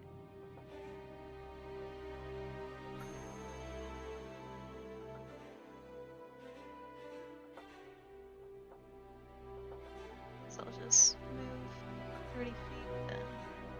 Okay. All right. Thanya and Magram have to make strength saves.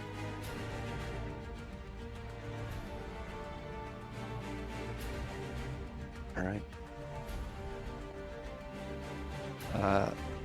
The flesh golems are going to continue pouring in and approaching.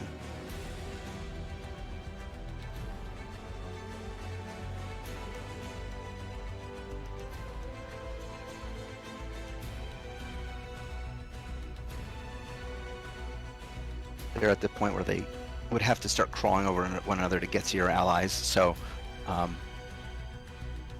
think Verna is going to take attacks from 2 of them, and Mido is going to take attacks from 2 of them once more. So Verna takes 2 attacks Mito takes 1 attack. So for Verna, that's 19 and 24 respectively. And for Mito, that is 31. Okay.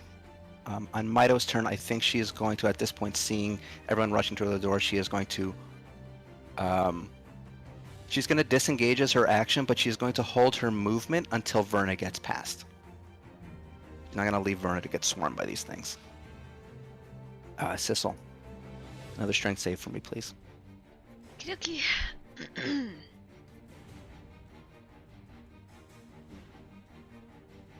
Go. That is a failure. So you're at 2 failures and 1 success. You feel the wire starting to snake once more into your skin. Verna is going to disengage and run. And as soon as Mito sees her run, she is also going to run. So I think Verna has the jetpack, so she can go really far, actually. Let me see. And Mito just has to make do with her regular movement. So she's going to be here. And she's going to hold the line. Goff.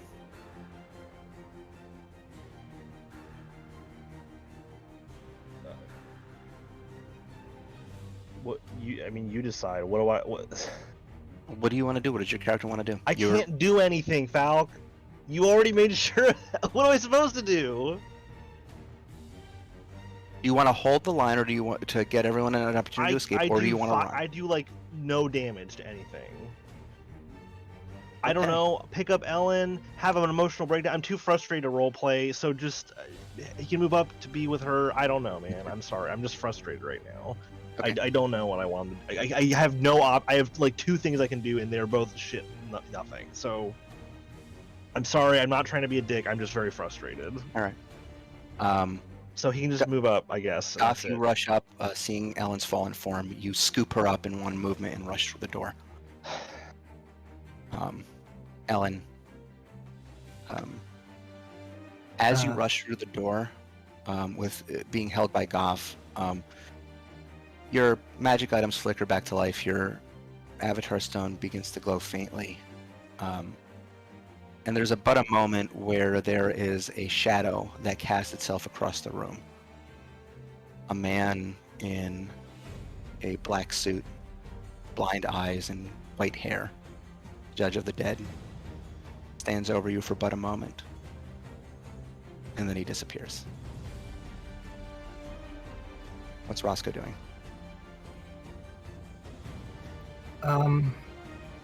Is there anyone else who needs to go? Who? It's just Mito and Hiraeth at this point. Okay, I guess Roscoe will also go through the door. Okay, Roscoe rushes on ahead. Hiraeth.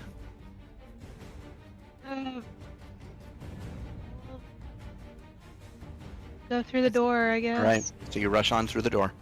Yeah. Anya and Montgomery no longer rolling strength saves. The flesh golems start rushing forward. I think only one of them can reach Mito. Well, 2 of them can. They're all going to start crowding to the hallway. I'm not going to move all the tokens for the sake of time. But the two other are going to attack Mito. They all miss, so she doesn't take any damage. I think Mito at this point is going to disengage and rush to the door. Sissel, I need another strength save from you, please. Right.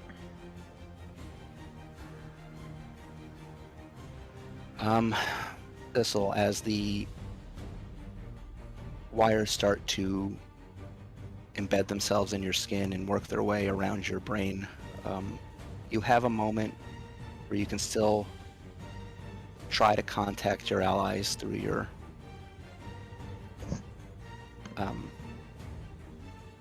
earring.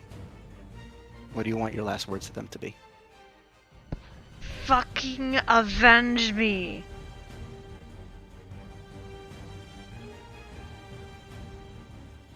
You all hear that as you step out of the anti-magic field from the corridors. You hear Sissel's weak voice come over the earrings. Those are her words to you, and then it goes dead. Verna rushes through. Goff, you rush through, carrying Ellen's body, and as you all rush through, I'd say Verna and Mido, with concerted effort, slam the door behind them and bar it. And you, for the moment, are safe in another room.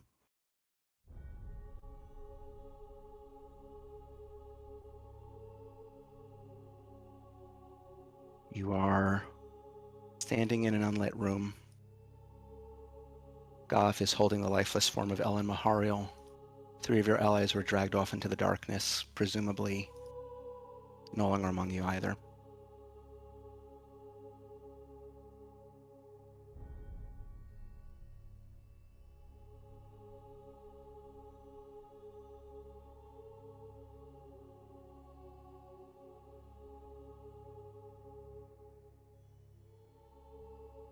What do you do at this point?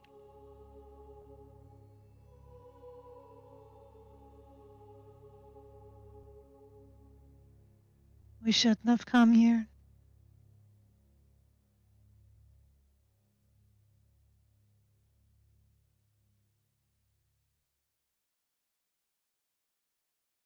It's not worth. I'm not worth it.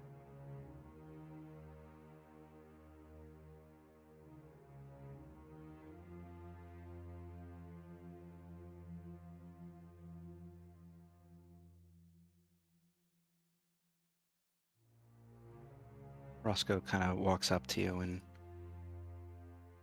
whimpering a little bit, he tries to comfort you as best he can. I think Verna and Mido just both slouch in exhaustion against the door.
I think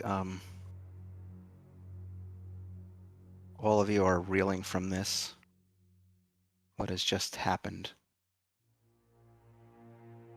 And yet, the cruelty and the mercilessness of Click Six, the puppet master, knows no remorse.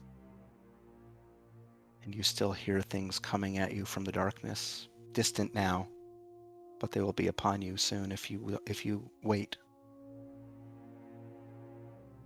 However, you are no longer in a area where your magic items no longer work. It seemed to have only been limited to that hallway. Seems as if that was an effect that had to be activated in a specific region.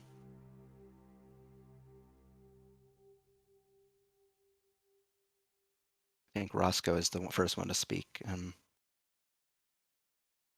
Seeing everybody despondent, he says, "We can't stop here. We have to keep moving. Otherwise, it's for nothing." Ready for nothing. It's too important. I don't believe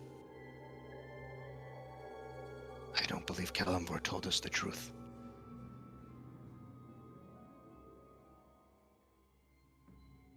But if No we stop reason to here, lie to us. think about it. What we have to do with these stones. The threat of the Old Ones, the threat to Athara, to the Pantheon. He wouldn't just gamble like that. I think he's testing us to see how far we'll go, even in the face of this.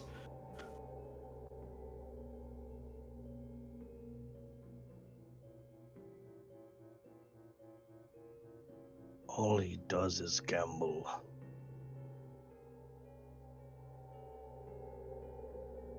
What are another few lives? What does it affect him? Because if Atharo falls, if they raise the chained god again, I'm tired of being tested, Roscoe.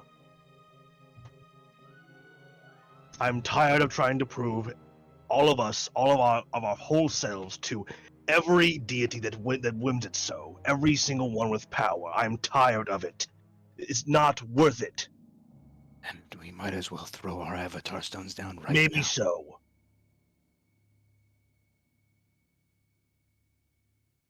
It's utterly stupid. It's ridiculous. I hope he hears me saying this. What a waste of time and energy and life. I Did understand. Roscoe or did Goff see Kellenvor Yes. over me? Okay.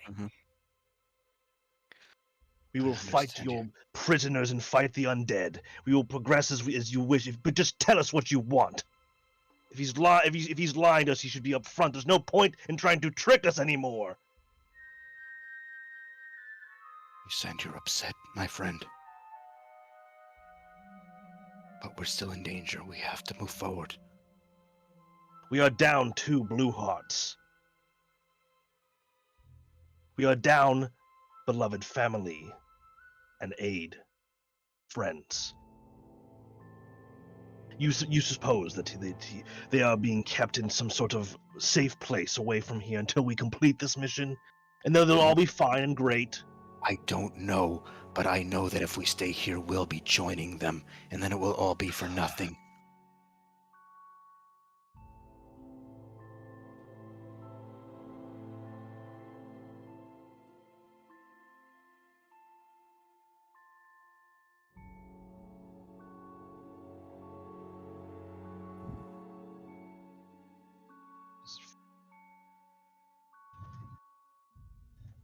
I'm tired of the gods and their wishes and their demands. Then let us ascend together to the cauldron and have words with him directly. It won't matter.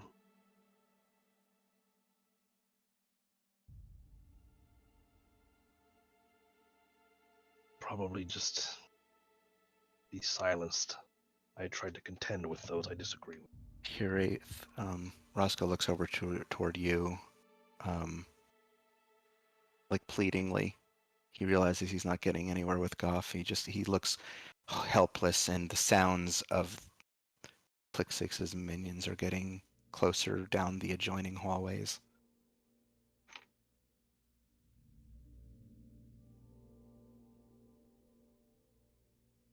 I think Verna and Mido finally move away from the door and place themselves in defensive positions just in case anything comes down those hallways. What do you do?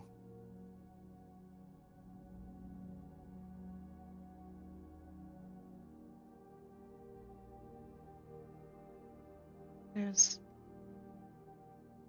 nothing left for me to say.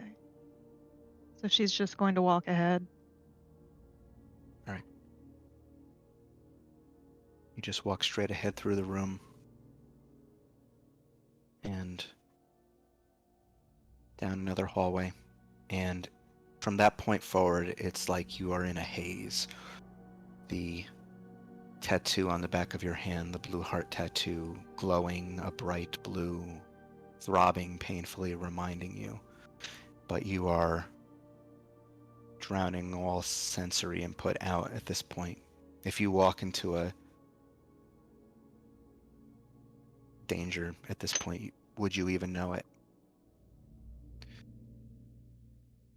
And it isn't long until, wordlessly, the remaining 5 of you traverse room after room. The sound of the creatures coming down the hallways behind you, trying to track you down. And up ahead, you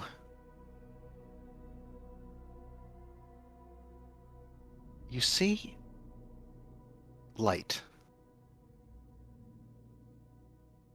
And you come into one final room. And this room has a massive hole blown into it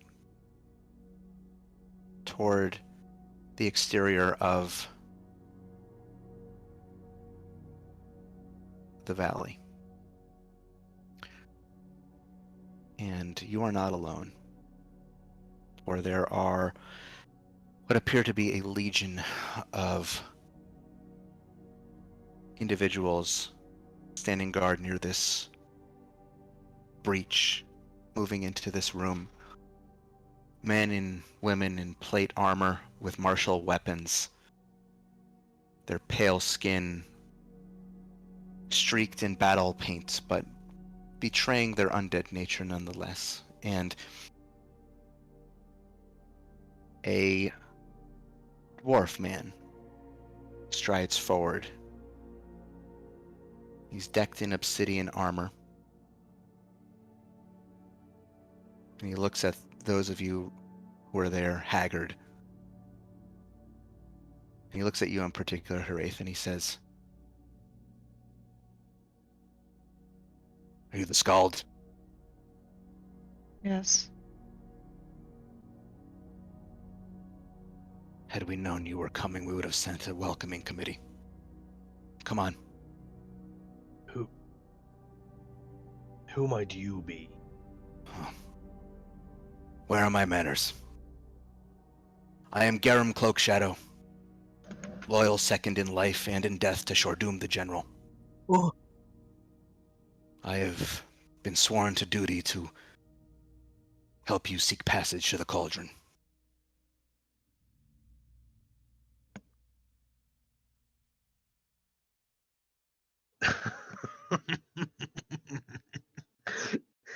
you really?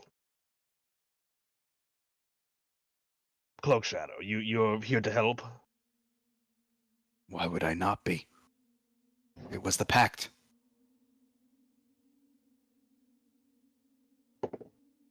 Insight check. He's telling the truth. We should retreat before more of Clix's minions show up.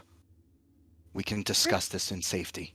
Where geographically are we? Are we still like in a building? You're in a room at the edge of the tomb. There's a large breach in the wall. It looks as if it's been blown open. And you can see the valley out beyond it. And at the opposite side of an open courtyard, you see the other tomb. So you're at the edge of the ziggurat, of Clix's ziggurat. So the Revenant one is like across Yes, away. and these are the revenants. Oh.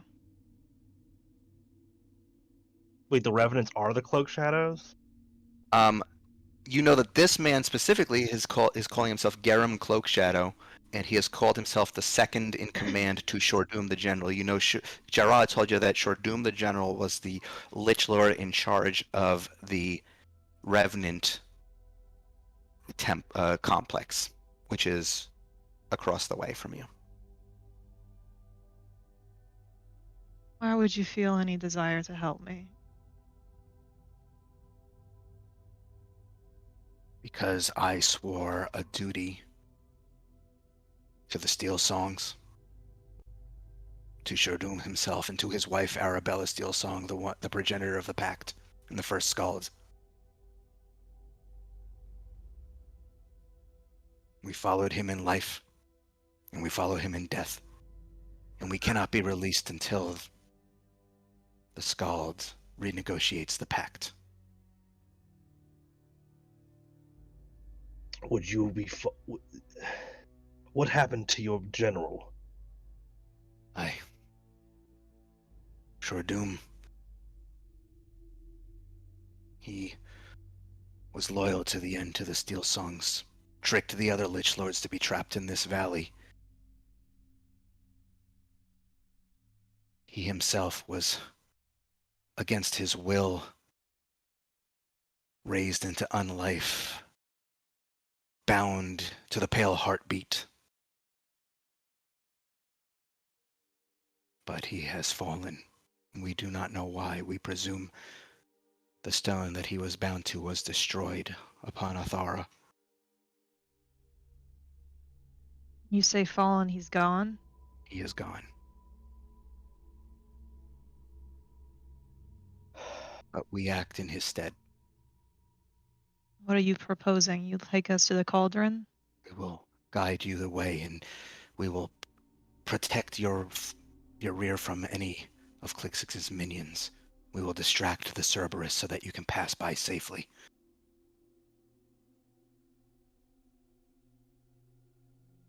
You need not worry about us. Should we fall, we will simply be raised again and again and again until our duty is fulfilled.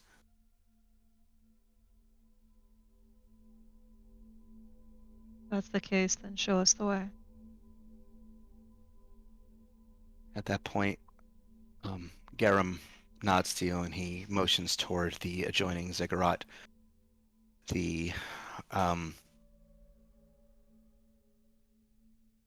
Many of his soldiers move forward to create a line between yourselves and Clixix's minions, who, as you see them, many of them are starting to filter in toward the breach.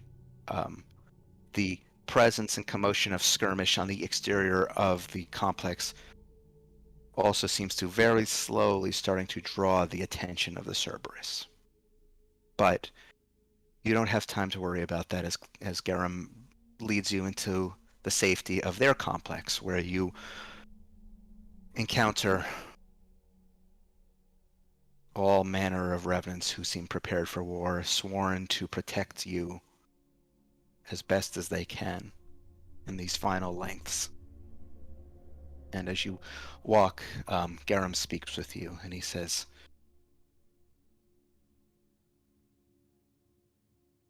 I can tell from your demeanor that something terrible has happened. I won't ask you what happened. But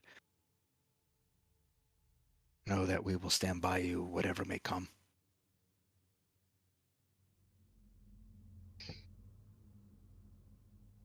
Wraith's just going to nod. I would seal yourself and your resolve, your determinations. Summon up every last bit you have. The Osseous Spiral is a straightforward journey, but not one that lacks, well, let's just say merely climbing the mountain can, the irrepressible despair of this land can press upon you in great amounts. Great. More despair. There happen to be any exploding death traps there? Would there instantaneous loss of life, No. gases, Beyond soul captures, traps? Beyond this valley, you will find nothing but the souls within the cauldron and Kelemvor himself. There are no foes to meet your blade.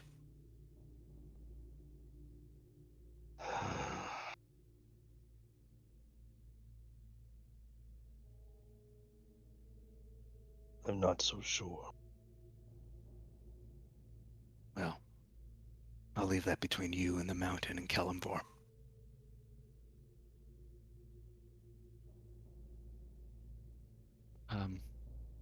I think at that point, Garum wordlessly leads you through the remainder of the complex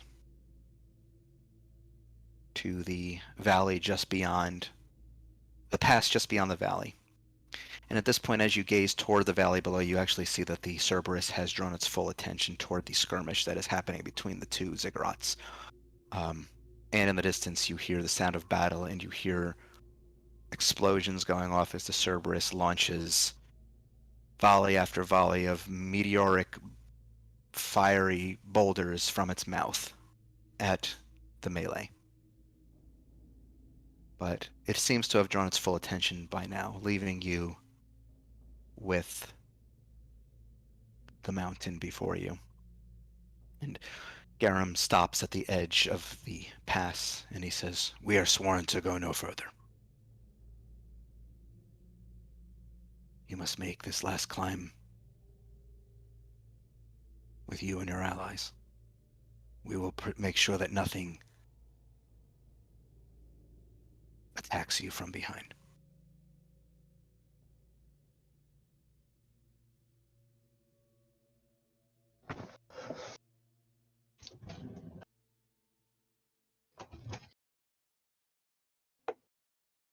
The pale moon is destroyed. You are released from the curse of undeath. Would you go without regret? Absolutely. That's all that I can ask of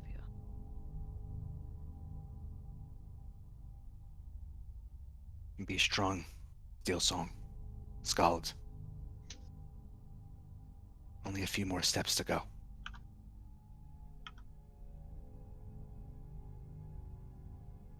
And he turns and makes way back toward the ziggurat with his retinue.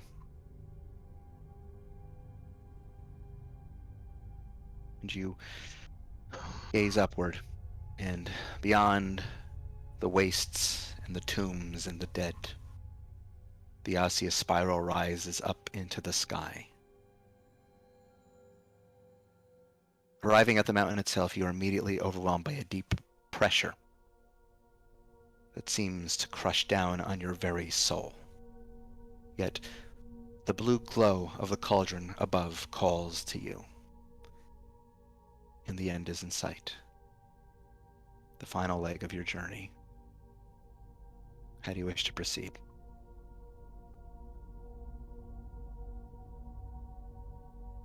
I'm going to cast Mass Cure Wounds on everyone. Okay. 24 HP to everybody in the 24 HP. 5 people, I guess, that are left. All right. So Vernon, Mido, Roscoe. Yep. to I've heal. already added Verna and Mido in. Is the temporary HP back? Yes. It's still Nice. present. Yes, the maximum HP. It was only briefly suppressed while within that field. Death wards go active again as well.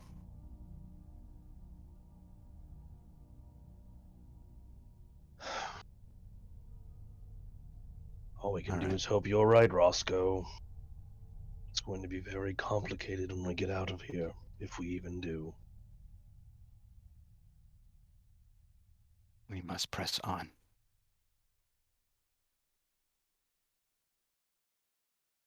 He looks to Heraith.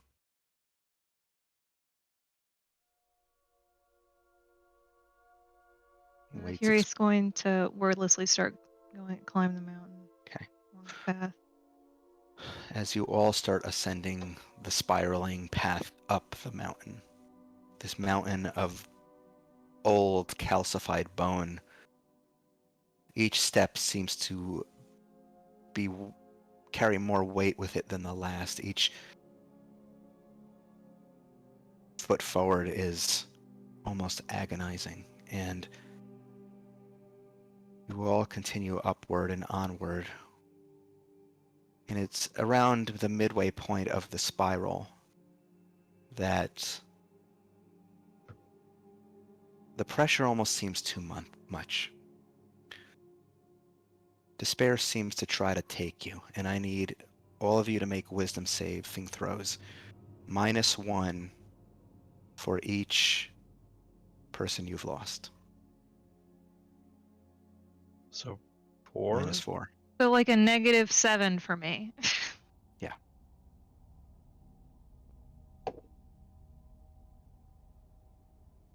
I have Verna and Saving Mido. throw? Saving throw.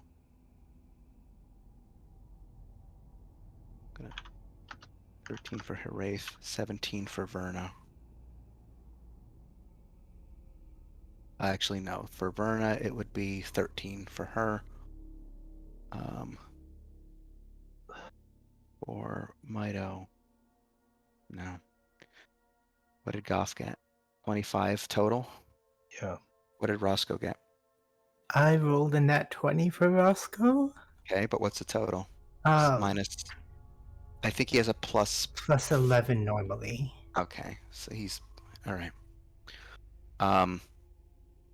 I'd say that as the land of the dead's despair starts to work its way into your souls, Goff and Roscoe manage to press on through sheer willpower. But the despair and the dread of this land, and having lost some of your friends and allies along the way, seems to just hit the depths of your souls, Hiraeth, Verna, and Mito, and you feel like you can go no further on your own. You stop in your tracks, and you just sit down.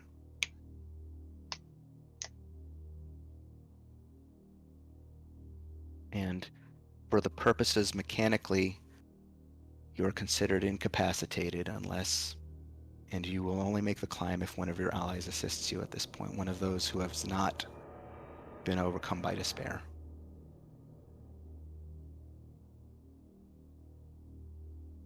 Do I notice that they're all just sitting down? Yeah, they just all just. It's as if the will to live has just left them, and they just sit down and just can't move anymore. What are you doing? You see tears streaking Mito and Verna's faces. Hiraeth, I'll allow you to decide what your character does.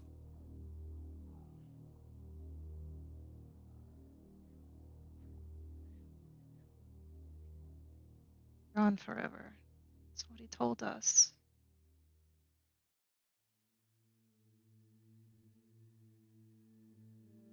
I feel like I learned the same lesson over and over, only to forget.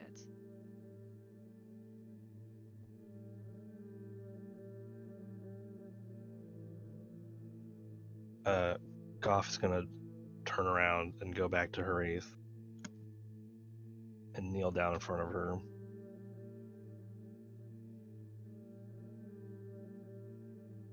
They're not gone forever. You know that, right?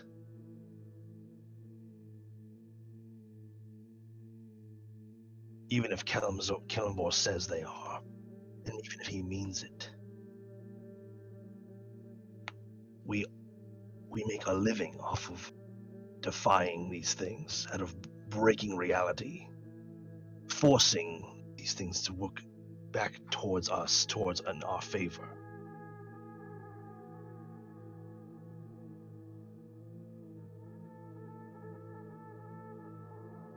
None of them will stay dead. Whether Kellenborg wants them to or not, we will find a way to bring them back.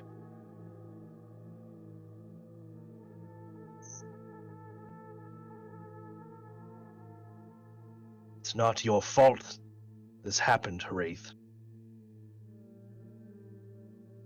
They did everything that just happened was done willingly. Don't get me wrong, I am furious. It's all I can do to hold it together.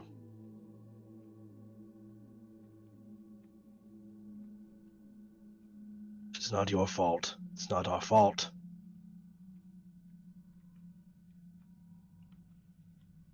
Well, can I retroactively use my luck point?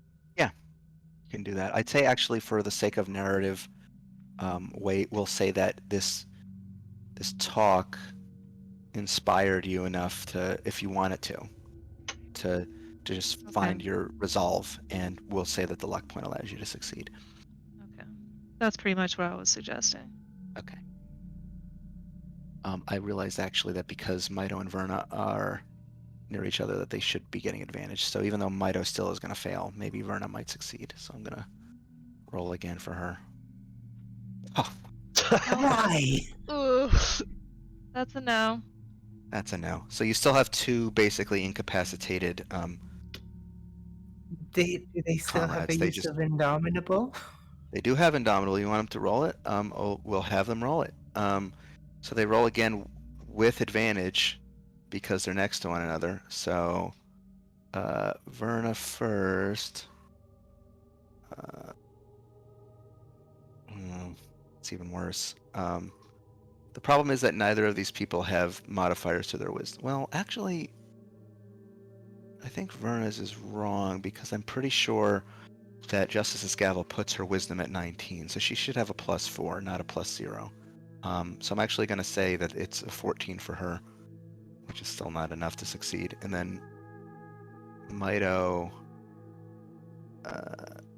yeah, they just roll badly. They can't succeed. They are, you know what? Let's say that they use their luck point at that point. Okay. But both of them to just soldier on. I think they probably sit down for a little bit, overwhelmed by this despair of this land and what has just transpired, and then hearing Goff's words and seeing your own resolve, they finally find it within themselves to get up again. The rest of the trip up the osseous spiral is I did uneventful. want to, Sure. just because it occurred to me, it's something I can do before they set off again. Kiri's going to um, press a forefinger to her temple and cast Intellect Fortress. Okay. What does that do again? Last gives me advantage on intelligence, wisdom, and charisma saving throws Okay. for 1 hour. All right. So the rest of the trip up the osseous spiral is uneventful. And soon enough, you rise above the precipice, the dark horizon of the land of the dead stretching out before you, and at long last you behold the cauldron. At your feet is a lip like the mouth of a volcano. Yet instead of burning red magma inside, you see a swirling blue morass of energy. And the longer you stare at it, the more you can make out shapes. Not incongruous magic, but souls. There are hundreds, no, thousands of spirits swimming interminably within this mire, wailing in undead servitude, unending. And staring even closer, you can actually make some souls out within, not merely dwarves or ancestors of your line, but more recent additions. Danya Cloak Shadow, Magram Steel Song, Cecil Blackwell, Ellen Mahario. Their souls swimming within the cauldron as well. The staccato of well-heeled footsteps reaches your ears, and you look up to see a figure circling around from the opposite side of the cauldron, approaching you. Kellenbor stops some feet off from you, his blind eyes surveying the eddies of souls within, and then you and what remains of your friends. And he says, "You have made it. You have suffered much to get here. Let us talk terms."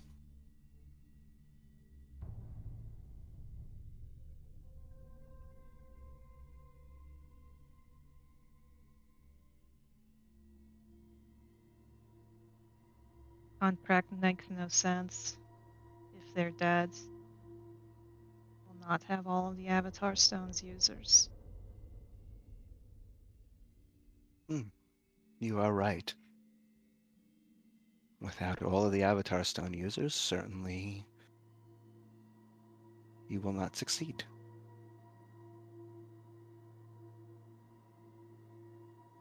But your resolve has been tested, and you've come far, despite what has happened. You've earned my respect and attention, and I will hear what you have to say.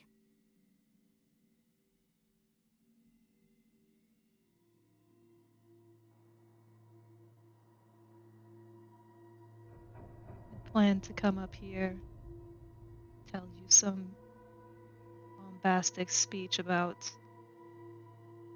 how out of some stupid, bizarre twist of fate, you've set every universe to rely upon us, or else it'd be overrun by creatures you'd rather lock away, not have to see.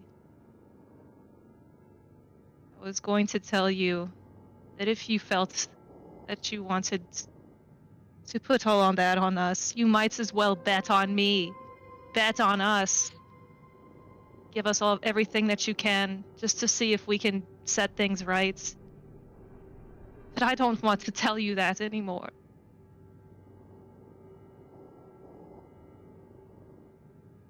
It's not worth it.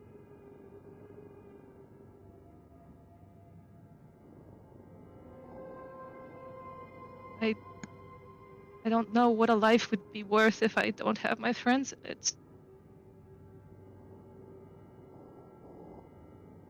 So I don't know what to say to you.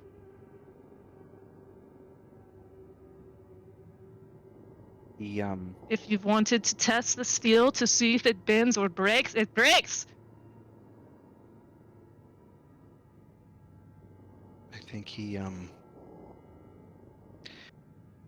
Calimbor is a god, but he was human once, and though his eyes are blind, you can see that listening to you even now is a struggle for him.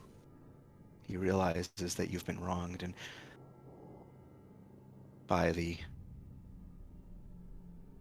restrictions of his trial, you've had something precious taken away from you.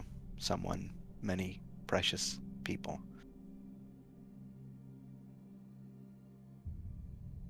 And he looks away. He can't. It's strange for a god, it seems ashamed to meet your eyes. Don't. You took this duty. You look at us, and you deal with the consequences of your choices. He looks back, and he says, "You're right, of course.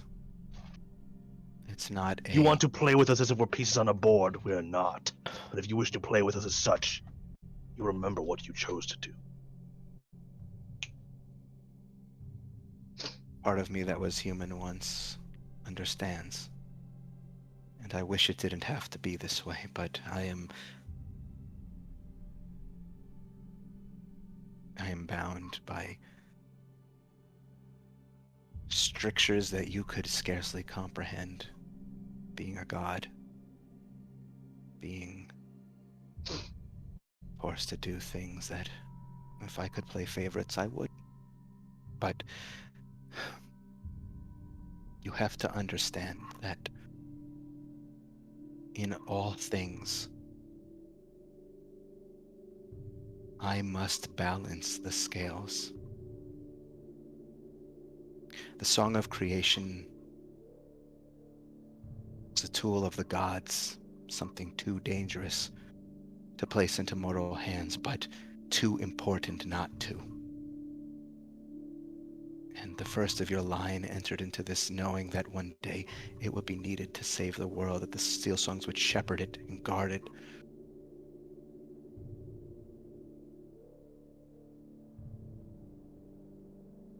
He seems at a loss for words for a moment, and he says, "I cannot release them unless the scales are balanced again."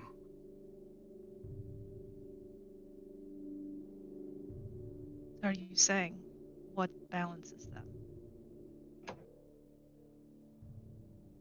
Originally, the offer to your line was all souls within the cauldron freed.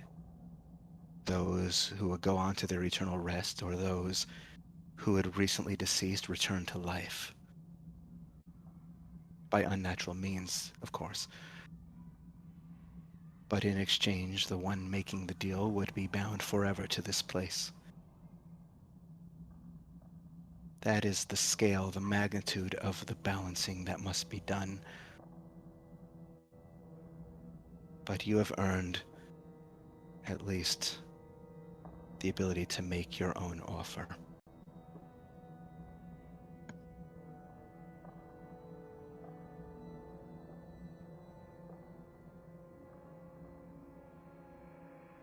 Know this. I will not only free your lineage and absolve them of their pact, but I will return your friends to you. I don't hold this as a threat. I don't hold this as a bargaining chip, but know that that is what I will offer should you meet me in balancing these scales that I cannot place my finger on.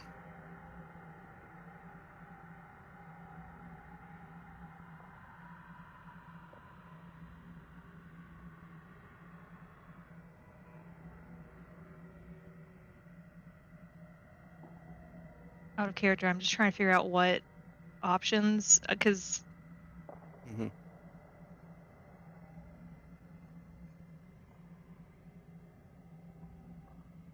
it's not like we can just leave them dead, because then we can't do what we need to do, so it only feels like there's one option. I don't know. He's proposing some level of sacrifice on the magnitude of that. It doesn't have to be strictly that. A sacrifice in the magnitude of Haraith binding herself eternally to the cauldron? Yeah, it has to be of that I mean, that's level. so vague. Basically, it has to be something hard. It has to be something difficult. It can't be something where everybody gets what they want.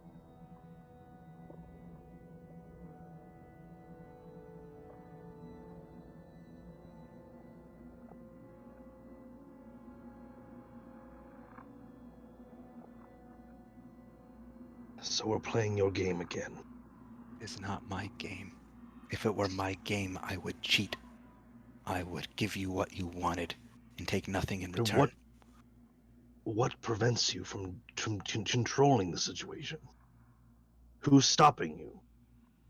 The Pantheon, for one. They do not understand what it is to be mortal. They do not fathom the measure of loss and grief that we can endure. To them, it's about preserving some order. And so I am bound as well. This was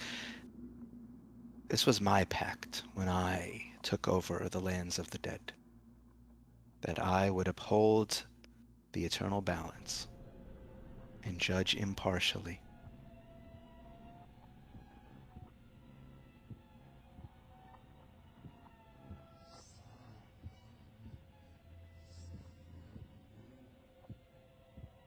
What could we possibly offer?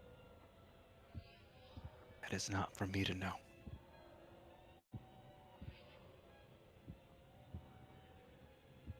May we speak amongst ourselves? Take your time. Can you ensure that you will not listen to our discussion? He Not that it kind of really smiles a little matters. bit. He kind of smiles But sadly at that, and he walks away. He walks to the opposite side of the cauldron, far out of earshot.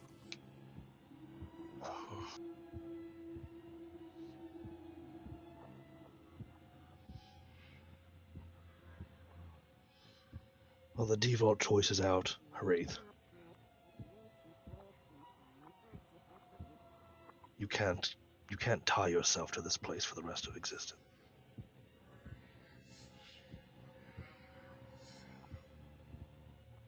I don't know what else we have to give. I don't want to damn anybody else for my sake. My thought coming up here was that we could convince him that we succeeded, the magic should simply be undone. The Song of Creation was too powerful to entrust to mortals in the first place. You mean what we discussed before? I don't think they're going to buy that. I mean, if we succeed, the stones being lost forever seems like a fairly large bet, and a large sacrifice, a power that we no longer wield ever again. Now that their duty has been done, but that it might be too easy. Not that any of this is easy.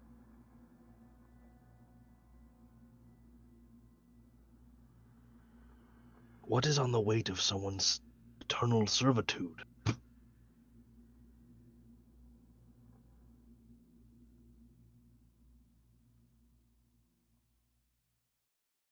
Is it something that you have to give up yourself?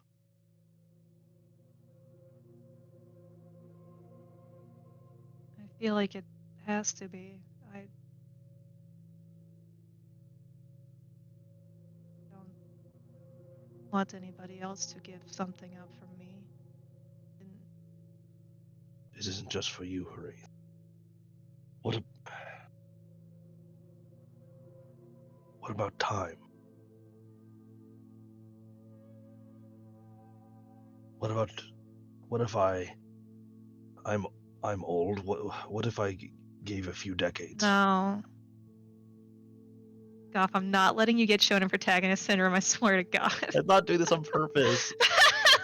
I'm not trying to do that. You complain about Luffy's I know. shonen protagonist I'm syndrome. trying to think of an actual offer. I know. I know. It just cracks me up that that's like the first thing you get.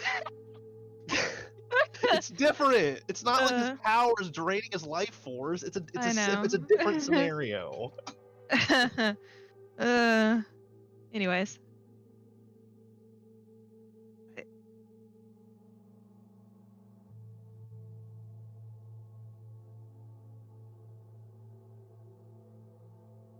Just try to think about the ideal I would want to get from this. If it meant more, less time with you all, it undoes itself. Well, we came here for a reason, and that was to free your lineage, and now it is to free our friends. So we have to, whatever we do has to result in those two conclusions. What about I don't know, some kind of power we have? Well, maybe I can make a deal. Maybe we can make a deal. Maybe once the Elder Gods are gone, I don't know, maybe I can't use spells anymore. I was considering that as well. It's how we started. I don't. If the threat of the Elder Gods is gone, I won't really need it anymore. I don't need to talk to Eldath to know that she's watching me. As far as I'm concerned, I was given these abilities so that I could do the things that we are doing now. This is the reason I am here.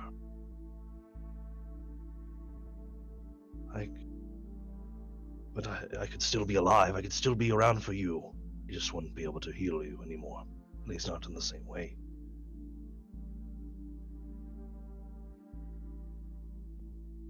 You think that would be enough? I don't know. It was just something I thought of. I'm trying to think of ways where one of us isn't dead. Or dies too soon. I don't know. I don't know what the weight of his offer is equal to. It's very vague.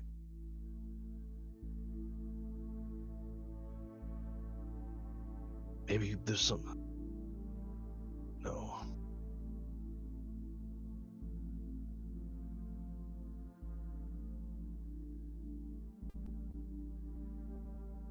Should we ask him if any of these are even close? We're going to have to eventually.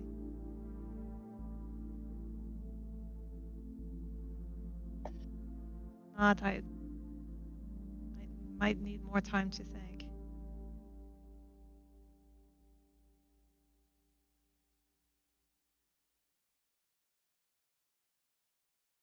Um,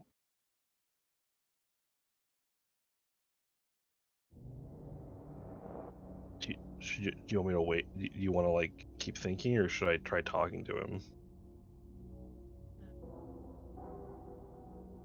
Suppose we could call him back over. Yeah, Goff will try and get Calmor's attention, I guess. He turns around and approaches you.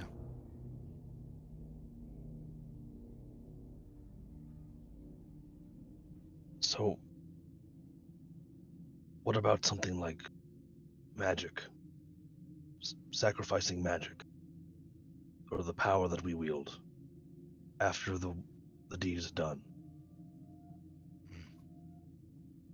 After the deed is done, you would no longer have any need for it. It wouldn't be too weighty of a sacrifice.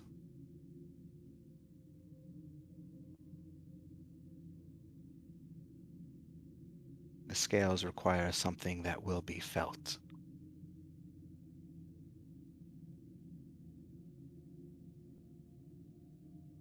Who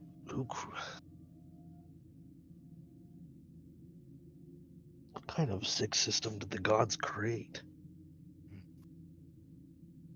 A great question for them. Did Eldad have a hand in this? They all uphold their own domains in some level or another. The one who created this system, my predecessor, well, I ascended to godhood and overthrew him for this very reason, and then I, in turn, became bound by it.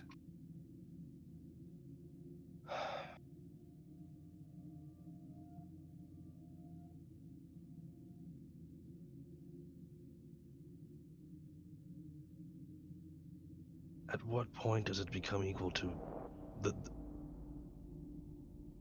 being bound forever? How much sacrifice does it take? It has to be something that matters. It could be a permanent loss of something, someone. It could be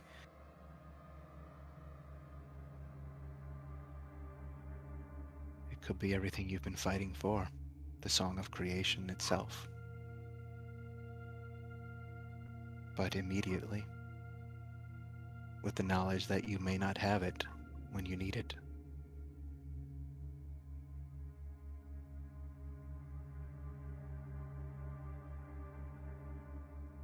My voice then. Your voice. Time comes. We succeed. Take my voice from me.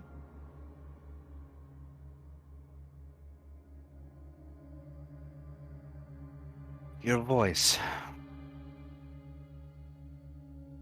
I'll sing the last song that needs to be sung, and then I'll give it away.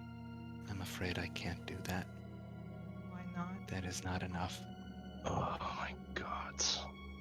Daddy. One can live quite comfortably the remainder of their life. You would feel some loss from never being able to sing again. True. But your life would go on. It does not balance out the weight of 5,000 years of souls.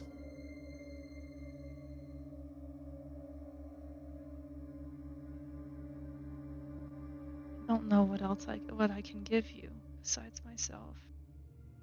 Time. Time would be one thing, yes. How many years would it take? The remainder of them. So you're saying that if I wanted to give time to you, we destroy the other gods, and then I keel over. You destroy Gone. the gods, and I come to claim you, and you dwell among the land of the dead. Never to see the light of the fields of your goddess.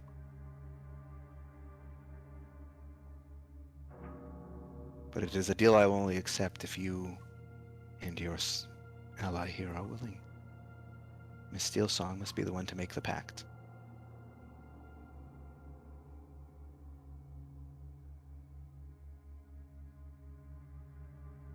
For all of us? What's that? I'm not sure if this is like just me or just Goff or just me and Goff or all of us. Gappa's one who proposed it. One person would be enough. It would essentially be the same thing because the original deal was you would be taken. This proposal would be substituting you for someone else.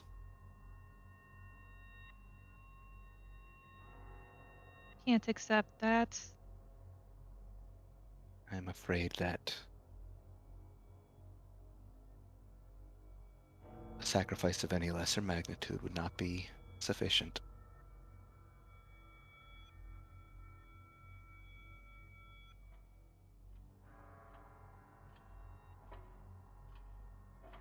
You know what the problem with this is? Enlighten me. You owe us. I am typically one who tries to remain humble, and I try to not demand much of the gods as they clearly function in such divine ways beyond our comprehension. But I know for a fact that at least a few of the gods owe the blue hearts. And how do Now, you I have know a healthy that? relationship with my goddess, but no, I don't know much about the others. I don't know much about you. But we are doing everything in our power to save a realm that is doomed to fail. We are doing everything in our power to save lives and to set right. I never said it was fair. And I have tried And the all best you do within is the boundaries. you cower in the face of breaking these rules. Do you think I haven't broken rules already? Do you think that your ability to simply bring your friends back from the dead was me playing by the rules? No. It doesn't matter if your deity grants you the ability to resurrect the dead. I am the ultimate judge. And I have played enough favorites to allow you to resurrect.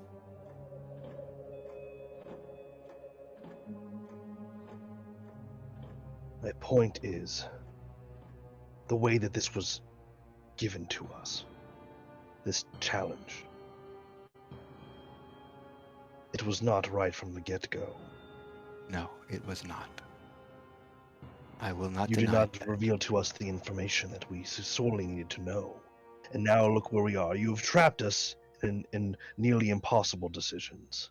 Would this be any different if your friends were not in there? Would you have simply forsaken all those souls within? No. But you've made it so much worse by your negligence. My negligence. You entered into this arrangement full agreement of the terms. You could have walked away at any time. You agreed to it. When I told you that none of my Celestials would help you, that you would face dangers out in the wastes, you followed your friend's lead. You had that And faith. yet why were the permanent death of our companions part of the deal? To test how far you were willing to go. Do you really think that we wouldn't get all the way here? Are you really that dense? You're a god of death. You've watched us from the beginning. No. But I I know that knew you're there not would be stupid. times when you would have to make difficult decisions. And that is what I was testing. There's no need to test us on that anymore. You seem unwilling well to make a beyond difficult that. decision now, so clearly I do need to test you. There may be a time, not here, but when you face an actual old one, that you have to make a tough choice. And To that's a let choice someone that you we care have for already die. agreed to make. We did not agree to make this choice. You should not be our enemy. You should not be our obstacle. I am not your enemy or your ally. I am simply the one who holds the scales.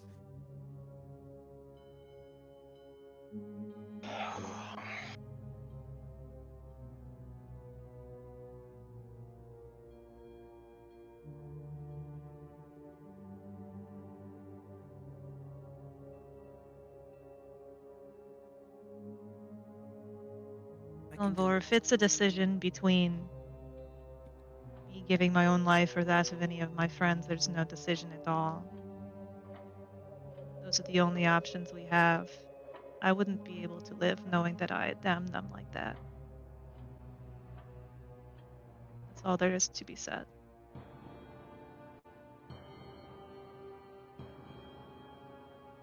Choice is still yours. In the end.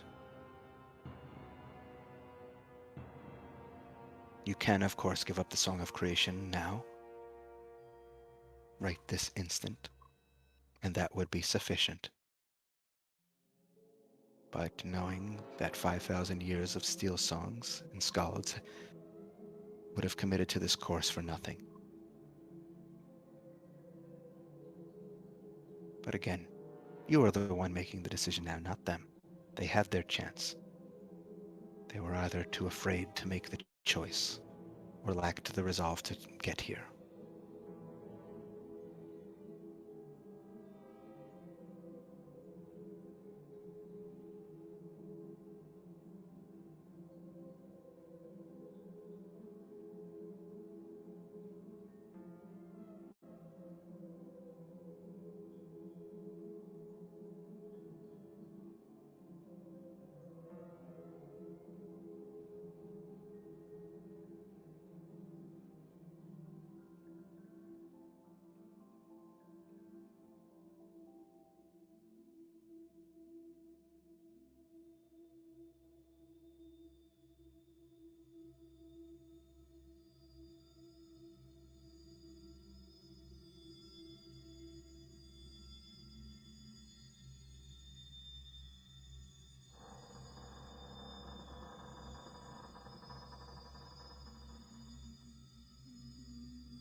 Um, Verna will step forward and put her hand on Horace's shoulder and say, for what it's worth, I can give you the years that I have. If it would be enough to bring them back.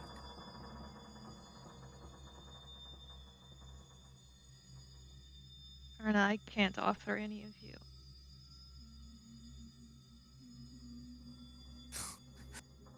I can't let you offer yourself.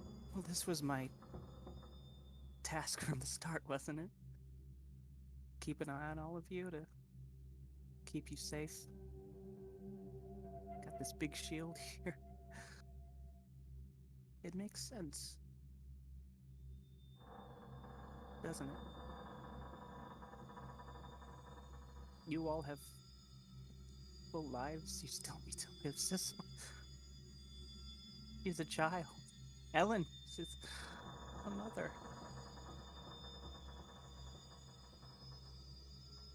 I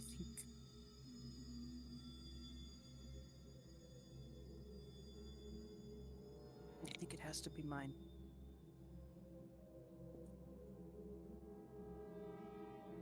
Verna.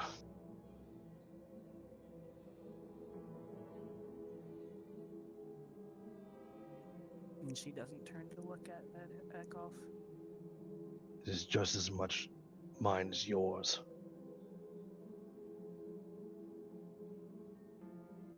What good will I be after this is all over anyway?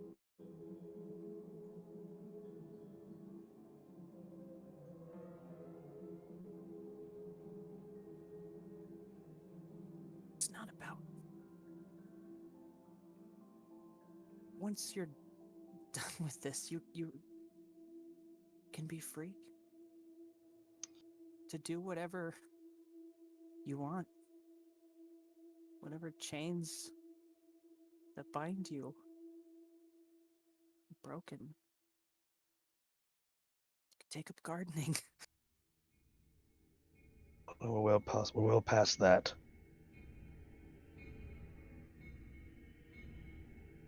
I am. You're saying that you want to give up the rest of your life. The moment that the Elder Gods die, you want to sacrifice your life right then and there so that I can go mess about in the dirt.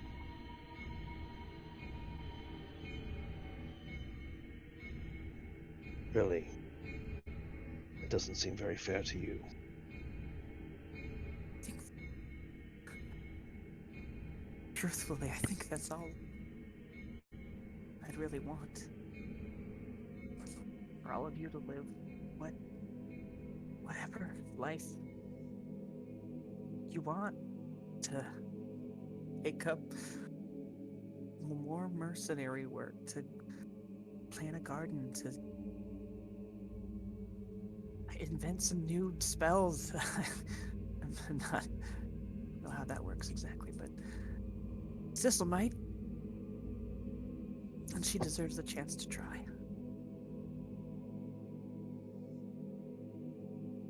Do you honestly think that any of us are going to be able to agree on someone who should give their life for this? Do you think anyone's gonna be able to stop me? I'm the one making the decision. Then make it.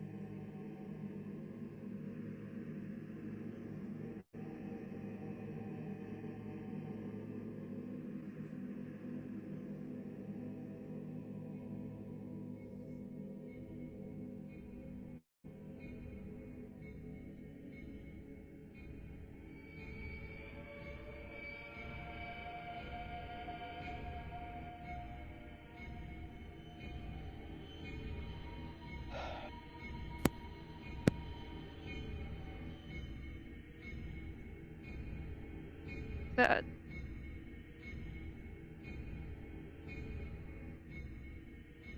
It's okay. She squeezes your shoulder a little harder.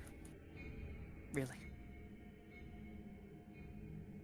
I think that I'm already so blessed to have two friends who would be willing to give their lives for mine.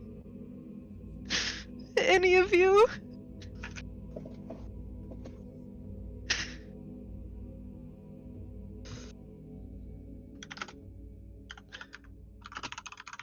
It's impossible for me to choose any of you. So it has to be me. Can't be. Don't you? It is. You have to see what comes of it. You have to you have to sing the songs and tell the stories, Harry. It can't be you. I'll You're have the to reason do that it. you're the reason that the Blue Hearts will live on forever in history. I'll have to do it from far away. I think you've got some promises to fulfill. You've got some songs to sing. Wouldn't want to make a liar out of you. None of us would get it right.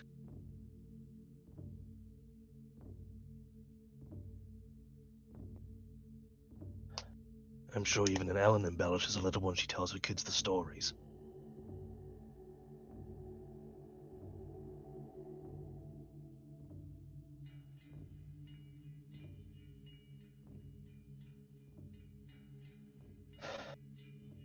What thing?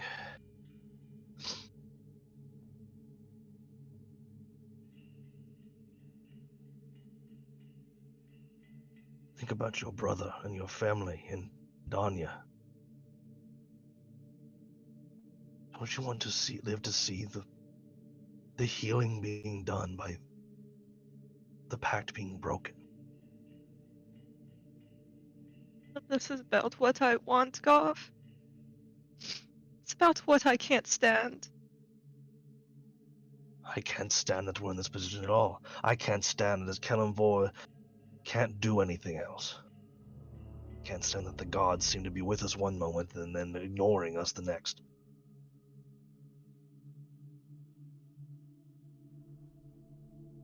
I can't stand that you have to make this decision. It's no one deserves to have that. So don't make it, let one of us make it for you.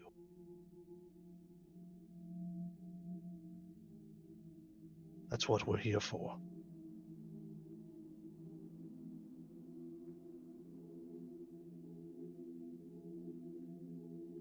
I wasn't born to tell the story. I wasn't born to see what happens after. I was born to make sure that we succeed and that everyone gets to the finish line.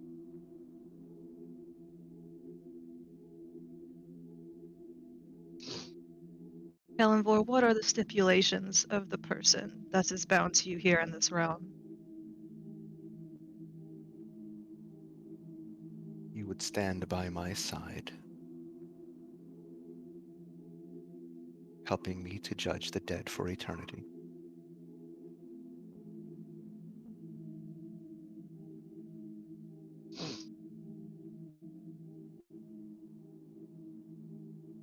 Been known to be quite judgmental. Verna tries to make a really inappropriate joke.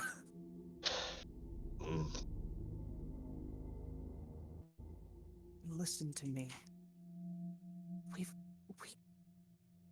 We got 1, 2, 3, 4, 5, 6, 7, 8 people through this entire realm, every corner of it.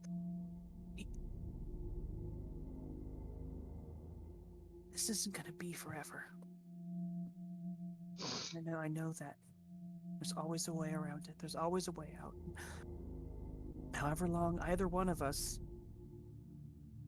has to stand by his side, we'll be all right. Whether it's this incarnation or the next or the next.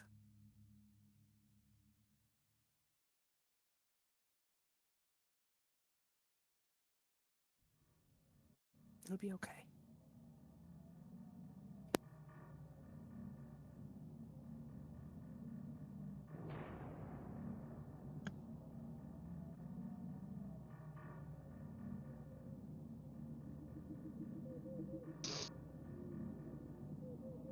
My problem is that what I want to do and what Hiraeth want to do are two different things. So that's why I can't. I Think literally about can't make a how I decision. feel. It is absolute torture having to sit here silent because, man, I got shit to say, but I'm dead. I've been screaming at Mel in DMs for the past 10 minutes. I've been sitting here crying. We could we could flip a coin in real life and then have the story go unravel from there.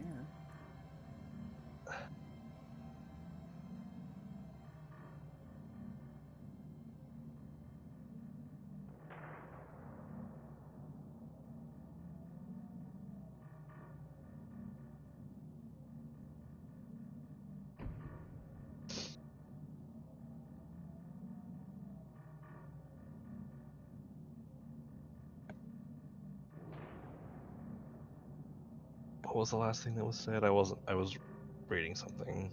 Oh, that regardless of who she chooses, there's we've done incredible things, and we can find a way out of this, whether it takes one lifetime or 2 or 3. Yeah. It won't be forever.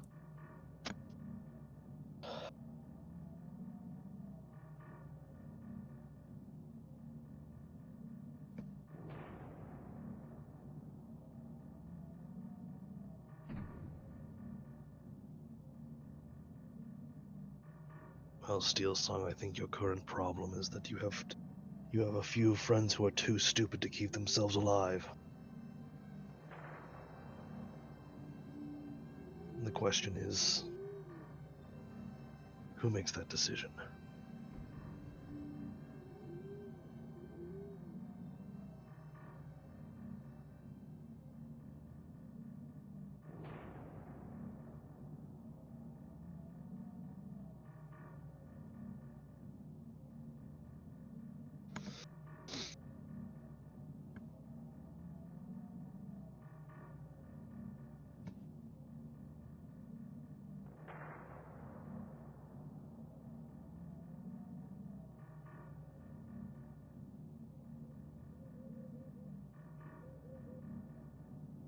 No matter what I do or say, I betrayed something about myself or a promise I've made. I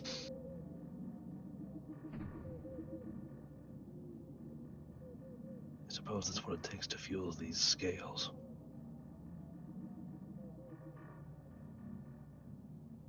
Tormenting yourself over this choice.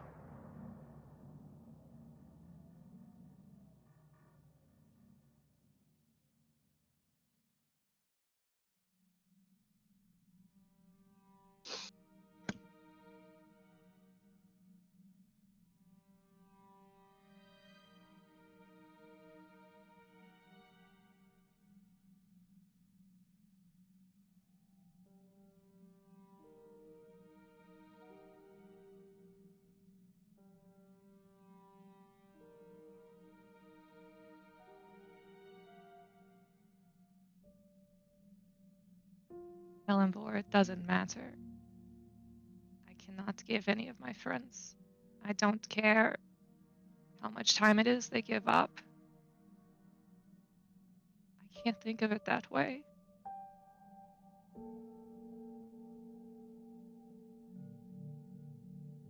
I understand.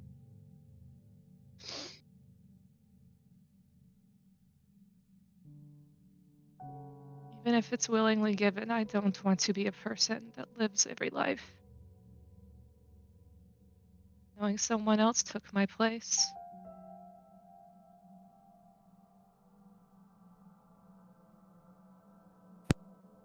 Wraith.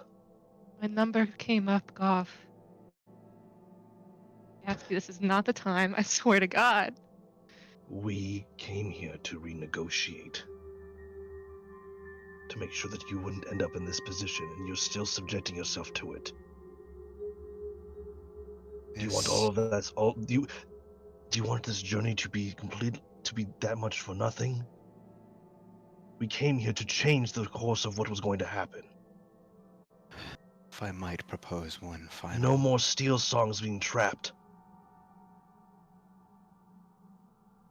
I might make one final proposal.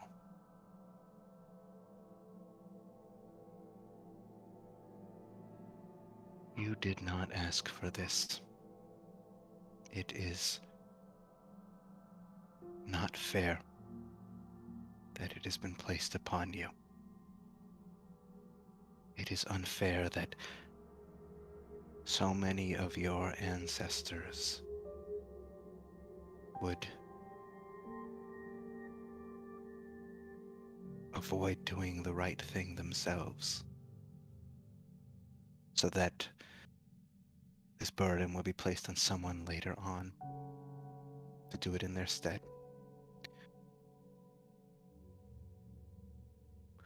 Why don't you take your 4 friends and family souls? I will return them to life. You leave this place. The pact is broken going forward. Your friends, your family, and any further Steel Song successors are not subject to it.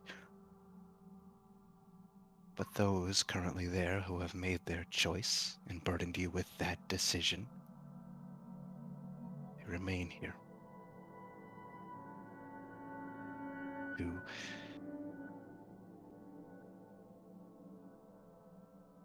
pay the consequences of their hubris.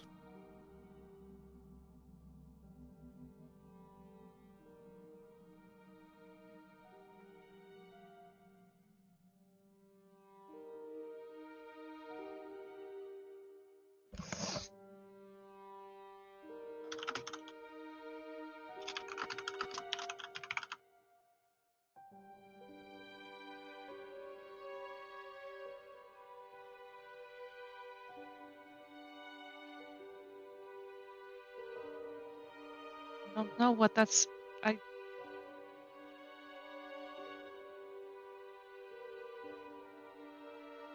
cannot give any of you. I give myself, break promises to my family, to the Heareth of the Black Hearts. If I do that, I break promises made to taught me about burden that we wield and all else. None of them asked for this. They're all the same as me. The only difference is that I can make the decision they can't.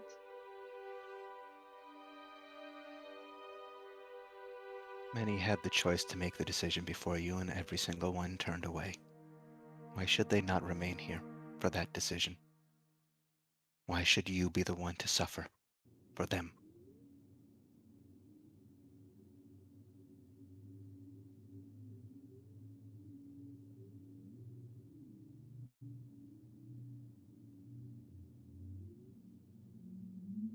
Unable to hate them for choosing to turn away the way they did. I had the options they had, I probably would have done the same. But our time ran out. Based on how this pact was set up, eventually the number would come up and it was mine. You are always able to turn away yourself and let another Steel Song sometime later handle it.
I'm sorry for forcing you all to sit here.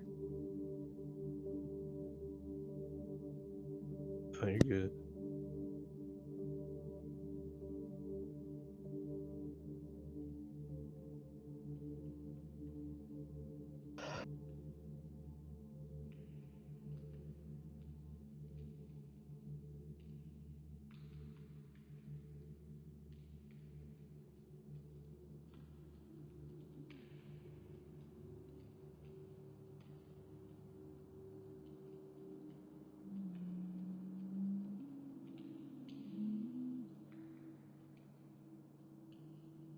Wraith, would you really not entertain the idea of someone else doing it for you? No, Not at all.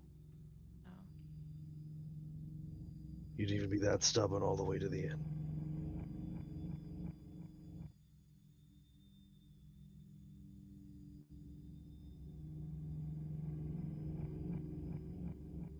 You can call it whatever you want, Goff. I call it taking responsibility, even if it's for something that I didn't start. You are my responsibility. You all are. It is my duty to protect all of you. What's one final hurrah at the end?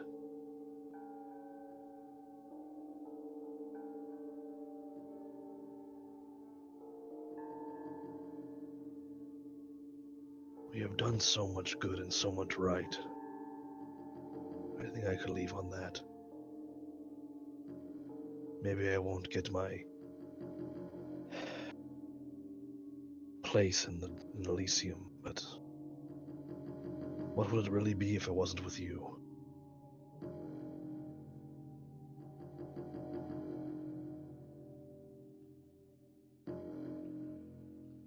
I've also been known to be very judgmental, very critical of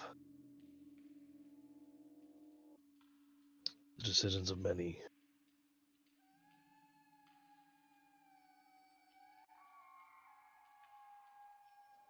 Right now, I thought of you giving so much ahead of you. The choices of so many you never knew. That's unthinkable to me. I'm already halfway or less through my life. On the whole, I'm angry. I've been wronged and hurt and traumatized. I have. The world will move on without me. I'd hide away anyway.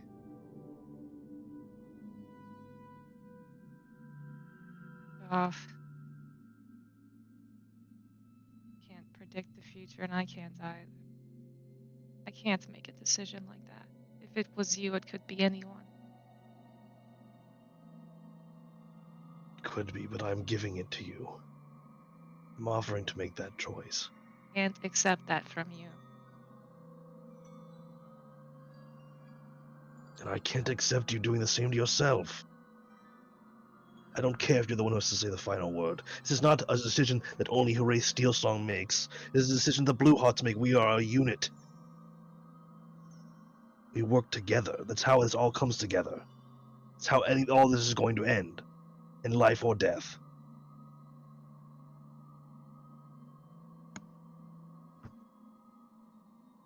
This burden is not on you alone. I don't care if it's the ancestors of the Steel Songs behind it. Those before who made their decisions, they were making the decision as a Steel Song, alone. We are making the decision as a group. We are not Steel Songs, we are Blue Hearts, first and foremost. All I'm asking is that you let me protect you.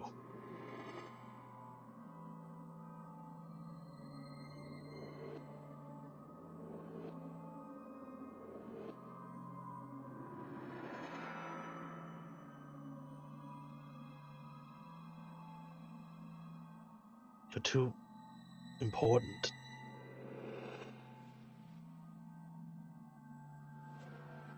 There's too many people counting on you.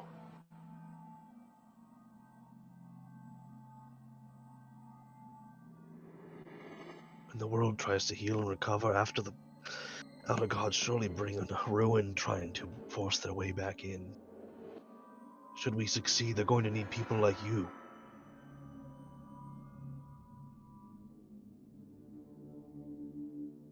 The world is going to need people like you. Fatum, Othara. They're going to need you and Helen and Verna and everyone to guide us forward. All I'll do is yell and get angry at the mistakes that others make.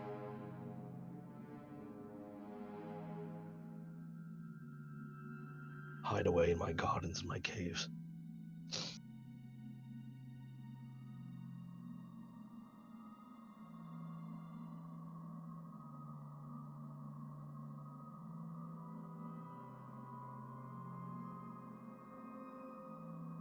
Your brother's going to need you. Dania will, your parents.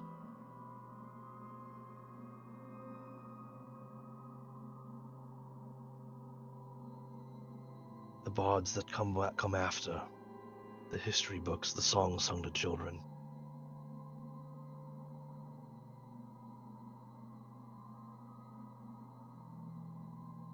You know I don't like to talk to people. How would anyone remember me if you weren't aware that you weren't around to tell them about me?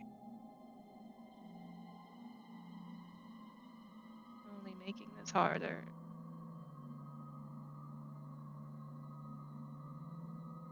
Good. I don't want you to do this to yourself.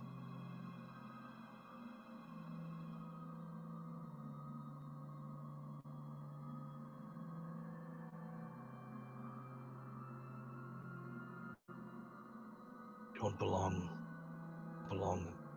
judging the dead.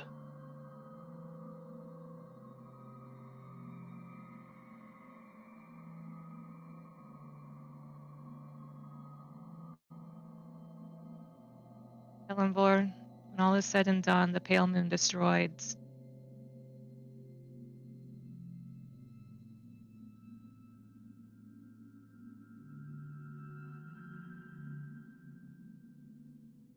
I'll give what I have left to you, but I have a condition. Take it. There will be one song left to be sung. And I want it to ring in the hearts of everyone I care deepest for, so they don't forget. You will have it, if that is your choice.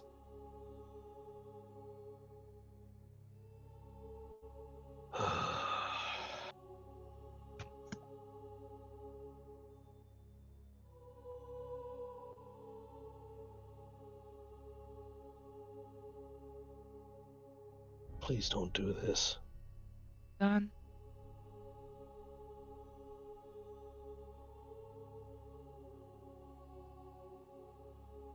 That is your decision then. I'm getting tired of being asked.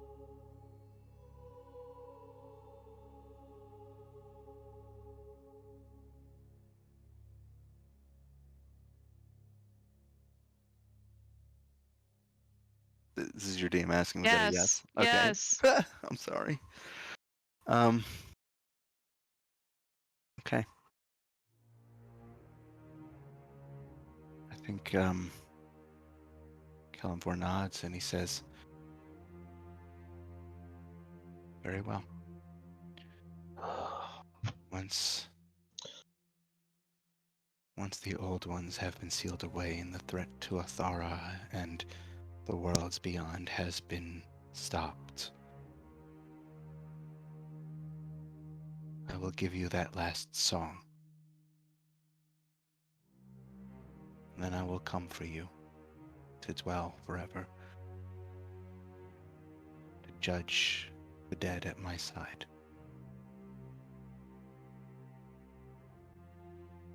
And he holds his hand out. And you feel this tingling sensation on the back of your palm, the palm that does not have the Blue Hearts tattoo. And after a moment, a symbol manifests on the back of your other palm, a symbol of a skeletal hand holding a set of scales. And once that finishes, he puts his hand down again. And he says, "The pact is sealed."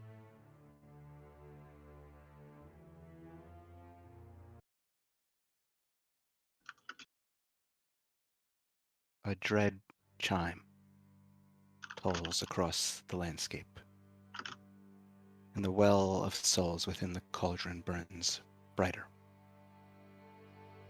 One by one, spirits rise out of the pit, populating the black sky. Your dwarven lineage surrounds you, the weight of 5,000 years of steel songs watching you, each with grim expressions. And then, one by one, each of them kneels before you in a show of respect. The air shimmers to your left and to your right as your fallen allies materialize, hale and whole.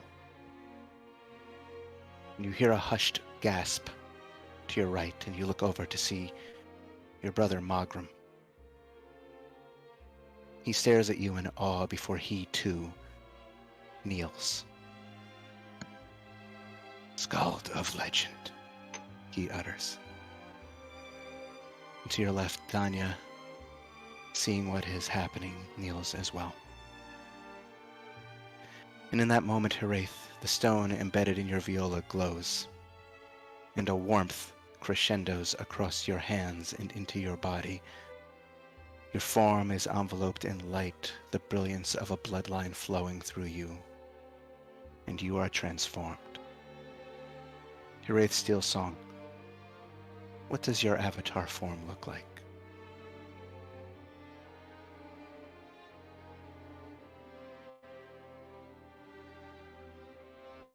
Wraith Viola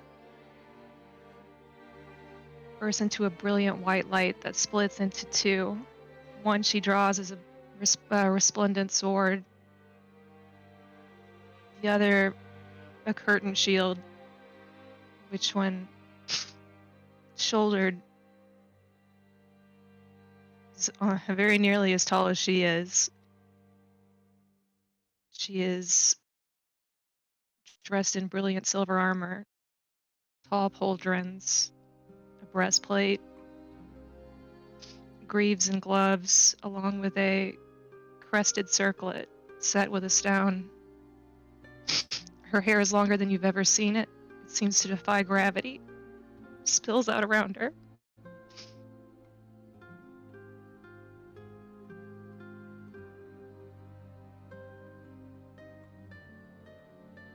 Scrolled in the silver armor are dwarven runes. The names of every single steel song that had ever given themselves for the pact.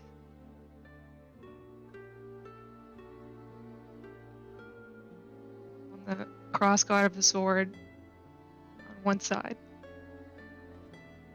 On Mahariel, on the other side. Cecil Blackwell.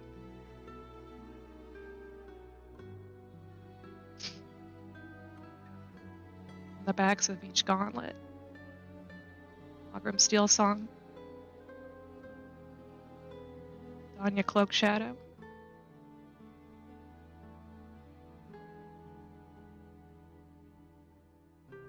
Actually, didn't finish this token in time, but I can show you guys like the sketch. I didn't draw any of the armor yet though, because I hate drawing armor.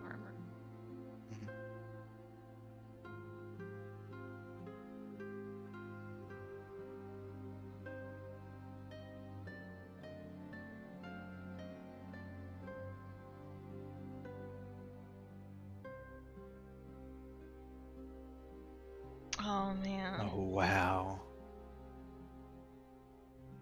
Where is it? Wiggle. I put it in Wiggle.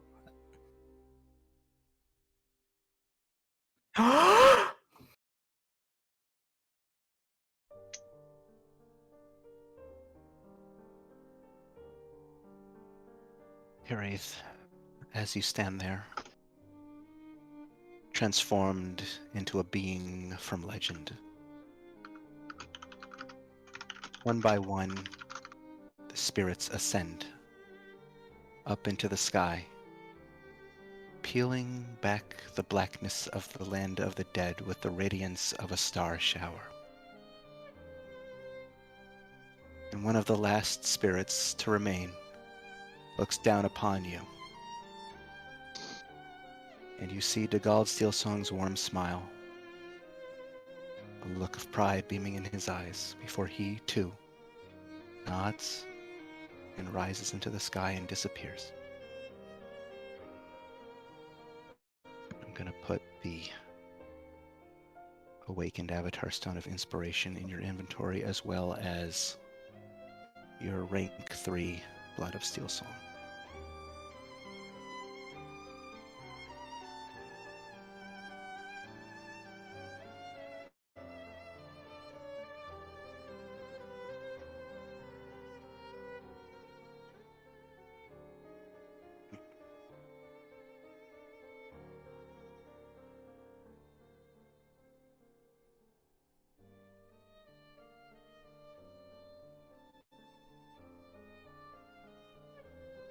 Okay, you should have both of those now.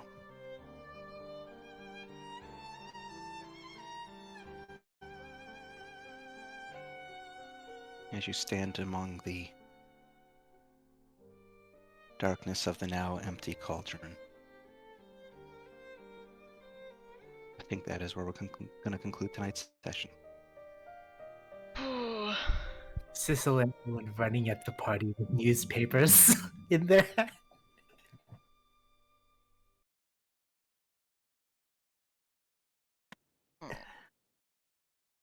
Hurts. Yeah.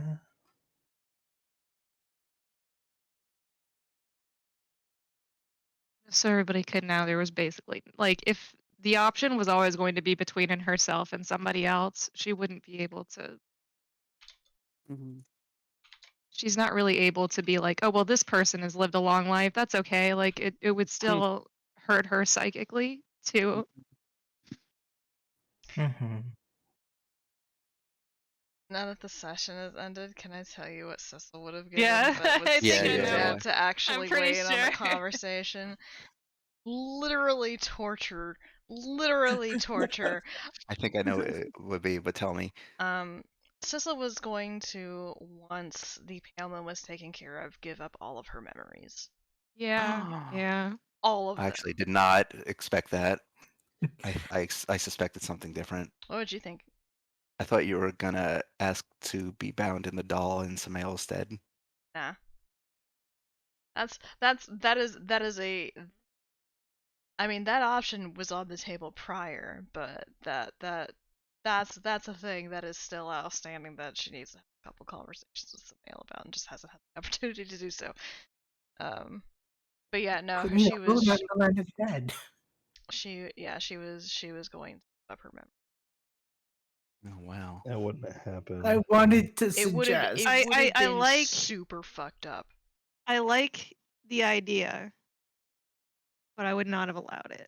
Goff wouldn't have allowed it either. I wanted to suggest, Mhm. Goff Yes, would have put Mel. Sissel in a headlock while she was trying to say it. Yeah. like, okay, I mean, is that So- any better than?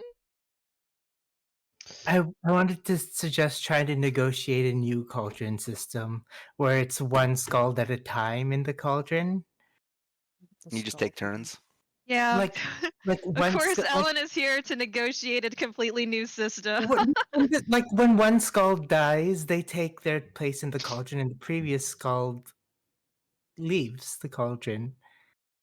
I want you all to know that I don't particularly see that as over, and there's going to be some other things that I want to talk to Oh, Falk yeah, about it's- later. You but- did. It's not over. You did make me cry. Yeah. I was crying for 2 hours straight.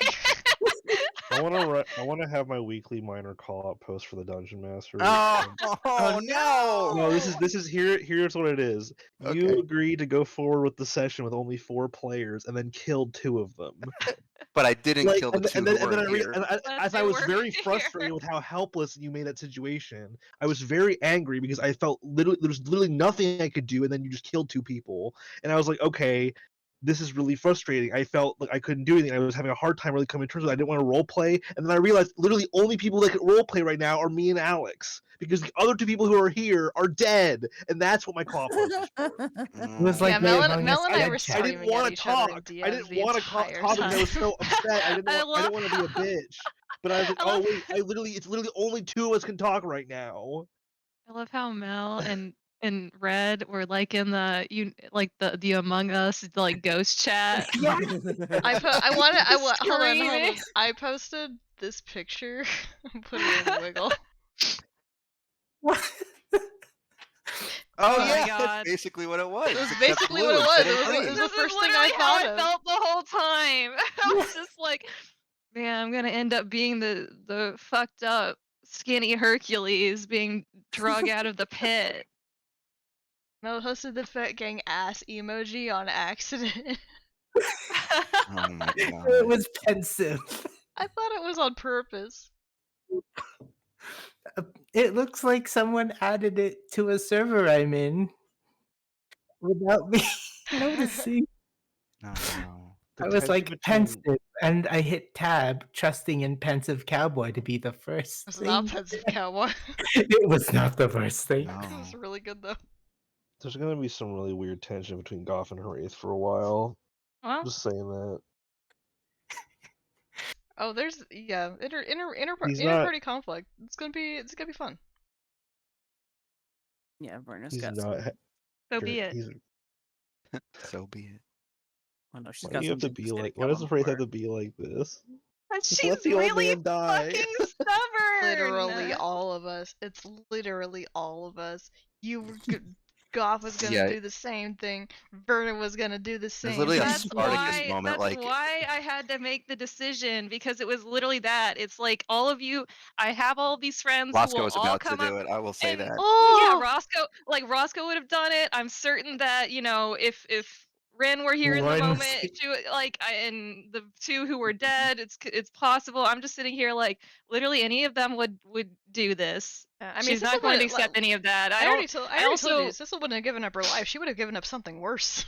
That is worse, and I'm not. That would have. Are you kidding me? Literally, Automatically, Hirai's whole thing is about like the resonance of memory and through like no, there's no way. No. automatically, it doesn't. Like, I know that everyone's gonna say something, but automatically, Ellen and Roscoe are disqualified because they are literally parents. have children. Parents, yeah. They cannot do it. That's Yeah. that's so dumb. Like, That's so- Goff would have just been like, "Shut the fuck up, Ellen. You have children. Why you I want promised to them do you're this. coming back. You can't go to. Yeah, You Roscoe can't did become. promise he'd come back. And so Roscoe he- did too. They can't make that they can't say they're going to take the place in the fucking the Judge of the Dead. That's literally not an option for them. If you wanted to make sacrifices, maybe you shouldn't have been a parent. But no, it's too late. Being a parent You're is making sacrifices. Yeah. Yeah, it's a different selfish sacrifice. and have You already kids. made it. Yeah. Oh 3 man, times. what if we had just said what if that is one you could have been like parents could have been like, yeah, I'll take care of a child and I'll lose I'll financially cover a child's like growing up and I won't have any time to go do things I want to do because I have a What's up, Arya? child. I'm your Kirith mom opens an now. orphanage for dwarven youth. Sacrifice the child to Kellamvor. Yeah, Verna's got some words for Kellamvor though before we Yeah. wrap up this. Sacrifice little- your Yeah, I free figured as time. much. Also, I I've did made want to add in my Talks Machina OOC Yeah. explanation of my decision making processes. A lot of this boils down to Hirith just being really stubborn and like I know. Yeah. frustrating. But like if it comes down to, oh well, fuck all those other guys. Like I don't she's not she doesn't really necessarily see them as being in a different position from her, only a different situation, and then also just being like, well, you could walk away. She's like, no, I've come all the way here. I can't Yeah. just walk away and let The some one- other guy You get could have fucked given over. up the Song of Creation too, but that would have had game That consequences. also was like, then what was this all I- for? So that I'm- was like, that's where a lot of yeah. my decision making came down to, was like, I just was process of elimination. I'm pretty sure that without the Song of Creation we're fucked. Yeah, Not that's what necessarily. my You can still seal a That- god.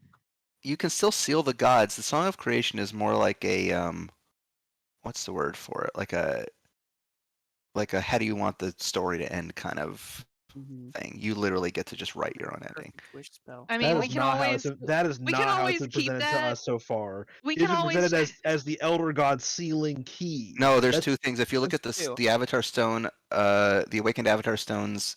I don't have one. I can't look at that. No, there's a generalized spreadsheet or sheet in your personal items section at the very top. It's not in your section.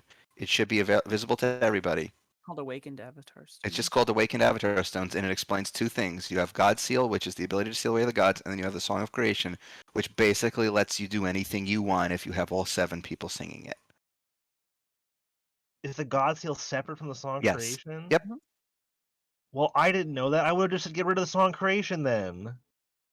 The Song of Creation is more like there may I've come always- a time in the narrative at the end of the story where things aren't ideal and you Still might have to make it, sacrifices. So like we and- could literally hold on to it, and then I don't know if it's completely off the table to like basically break this chain if we still have it You lying absolutely around. could with the Song of Creation do that. See, this is just me holding on is to the all Song my of items Creation until just like the a super wish spell. Like It's a super wish spell that Yeah. never fails and can literally do anything. But This only is ba- once.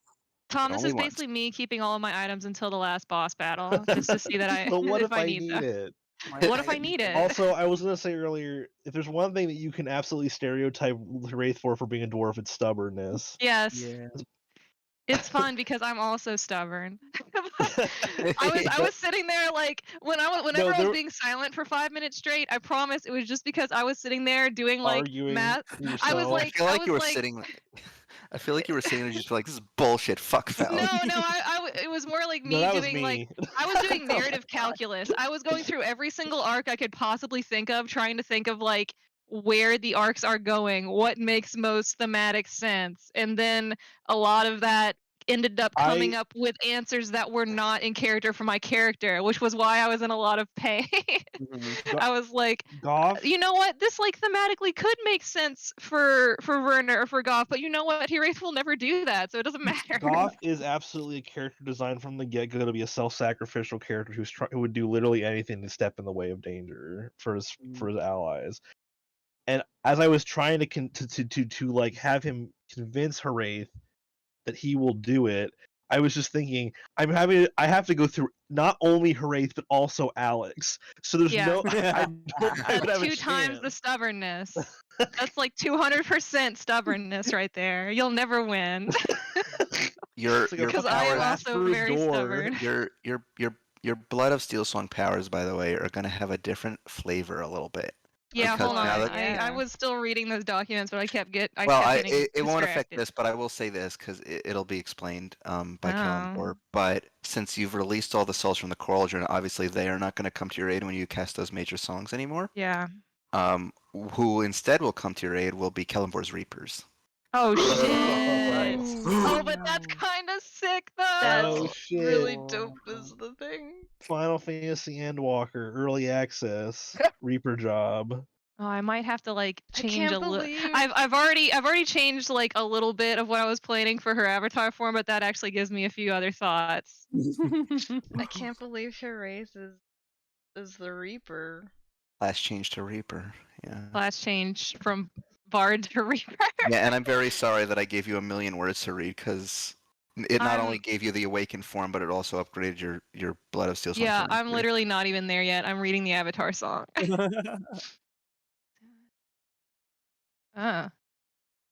Ooh. There it is. Ooh. The post avatar song. Whoa.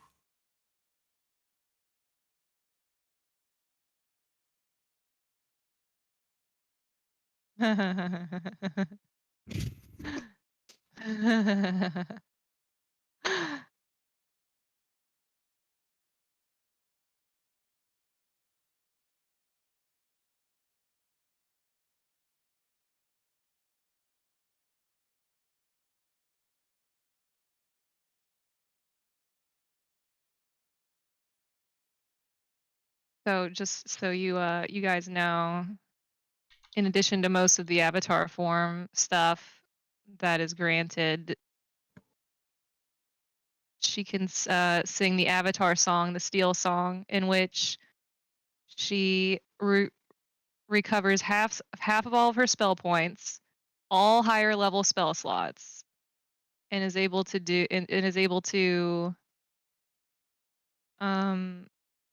charge and use any spell point. Oh, use any major songs without charge or spell points. Can cast a spell and a major song in the same turn. All creatures have disadvantage to resist effects and magical spells with magical effects. All creatures of my choice within 30 feet have their movement doubled. And I can grant 1 bardic inspiration per turn as a free action. Oh my god. Yeah. Yeah.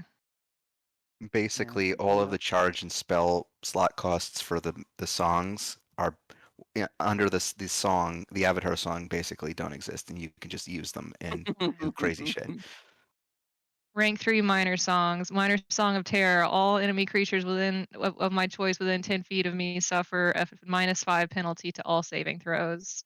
Minor Song of Recovery. All allies within 15 feet of you regain 5 hit points at the start of their turn.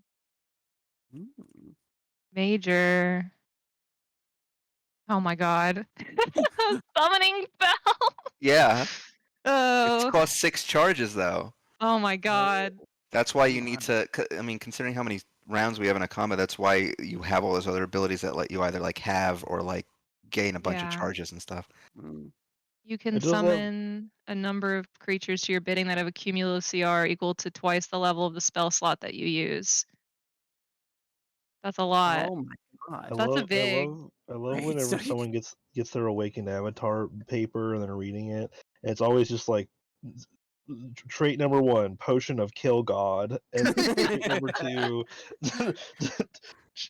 laser beam eye, lava breath, and whatever. It's just What's like really going to pop? Like how many? We've used avatar forms a few times, but I feel like it's like Not every a whole once lot in a of while people and have. kind of sporadic. But And like no one's really. I think only Mito has ever used a song. when we all pop off, shit is gonna be so crazy. I mean, the final bosses are just gonna have Yeah. insane defenses and HP and like abilities, so you're gonna how need long to. does the song last? 2 turns. Mm. And then for bad 1 turn, you are subject to the penalties. Yeah. But Which of the- course for but the- Sissel but is the- dying, isn't it? Yeah. The avatar form, it lasts for how long? The avatar form lasts for an hour, and it's once per day. Okay. Yeah, we're gonna need to make sure that we time our final battle to where everybody We're gonna has You their talk about it and a and lot. if you read the thing about awakened avatar stones, you need to be in your avatar form in order to use God Seal. Yeah. Yeah, that's right. We're gonna talk at length about what we're gonna do when we actually fight these Did things. you read the It's second major song that you get? we have to Yeah, sync up our it's I very think good. I think Tom and Red will Yes. like that one. Major Song of Arcana. You may restore a number of spell points to your allies based on the level of spell slot used. For every level of spell slot used, you gain a pool of 10 spell points that you can apportion to your allies to restore their spell point pool. Wow, So if I use like a 6th level slot, I would have 60 points to give you guys. give that's them to me. crazy. Yeah. Give Buck their wild. It That doesn't oh my! doesn't It's allow her literally mana song. it doesn't let Heraith regain her own spell points, which, That's because fine. obviously that would I be regain extremely half of abusable. them upon going into avatar form. Wait, no, Yeah, that's the song. Is the that the song. song? That's the Yeah. song. That's the 7-day power. Yeah. I'm just gonna caution, like, have fun with all this while we have it, because in the next campaign I ain't going this crazy with all these powers That's and fine. Yeah, abilities, yeah, because I've yeah. learned my lesson that it's impossible to balance anything. Mhm. I just want to be a feral beast in the second campaign. I have no other thoughts in my brain. Green DPS. I hope someone becomes a cook, because I made Well, like a I cooking think we already have like system. 2 or 3 people wanting to be cooks. Yeah. Seems Like I kind of there remember is I inefficient. was thinking my definitely. character could, and then I remembered thinking, oh, then like 2 or 3 other people had ideas all along the same lines. I'm like, okay, I Well, can. well, good news. The more people have proficiency in cooking utensils, the better your chances you are of succeeding on making the food. I'm oh, thinking my So, character might excel in like like what for finding stuff, foraging and finding stuff. yeah, I'm definitely there was I linked it earlier, but there's like a DM's Guild homebrew somebody else made about harvesting and foraging and finding stuff in the Nice. wild, and I mhm. definitely want to use that. Hell yeah. I want to make the next campaign a little bit more like engaging with the environment, because our current campaign is Mhm. very narrative focused, and it's like very pass through. Like you kind of like go to a town, you pass right through. You go to the wilds, you just sort of make a few rolls, Yeah. and I want it to be a little bit more engaging than that. Yeah. Okay. Yeah. Of course, if people don't want to play that kind of campaign, we'll certainly talk about that in session 0 once Yeah. this campaign's Mhm. over. But I've like in like the session or so that we did in Kari's game, she had like a it was gonna be like have a crafting kind of thing that I think you're talking about. yeah, And I think that based on the world and like the flavor, I think that that could be a lot of fun. And especially if it's more sandboxy, just being yeah, like I will making say, cool stuff and yeah, I will say, like, when I was going over the results of the survey that I sent out a long time ago, Mhm. a lot of people surprisingly put like they want the game to have more of a higher narrative focus than being sandboxy. Um, Mm. and I mean, if people want to play that kind of game, I'll run it. I will say right now, I don't have a main quest line in mind I just yet for this Mhm. game. I Um, want there to be an open world that has a lot of possible narrative threads we can follow, but we yes, have to find them. that's what I want to do. That's Mhm. I have ideas at the very least for some guidance. Like people can certainly like kind of go in a direction and figure out what they want to do, but I also have some level of guidance, and that'll have things like bounty boards where you can take jobs and that kind of thing. Mm. Because adventuring is a very big part of the culture in this new world. yeah. I feel like even if it's something and I haven't watched all of Critical Role season 2, so I don't know for sure. But it kind of felt like it was a plot that kind of arose based on the choices they made and what they explored. And I feel Yeah, like that could be a pretty valid way of going about it as well. yeah. I mean, there's like little bits and pieces here and there. There's stuff that'll obviously go on in the background, and if you choose to engage, then stuff will come of that, and that's up to you. Yeah.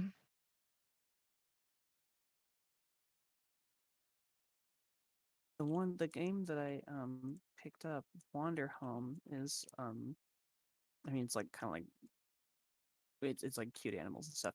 Yeah, One of the sort of one of the things I like about it is that it focuses less on like what am I trying to say? Like it focuses less on like changing the world and more of like being a part of it.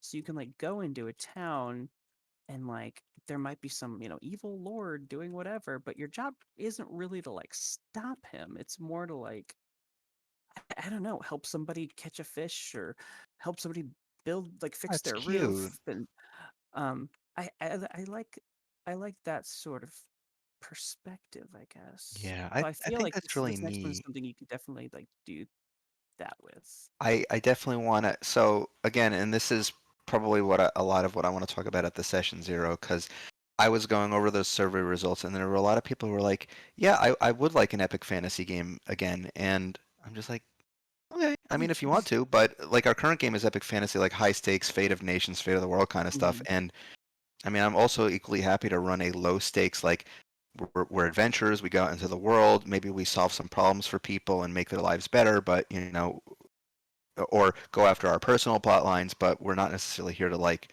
save the universe, kind of I thing. mean, I just kind of assumed that we were going to solve personal plot lines eventually, and then maybe we'd stumble into something bigger in the middle of that. But Yeah, Yeah.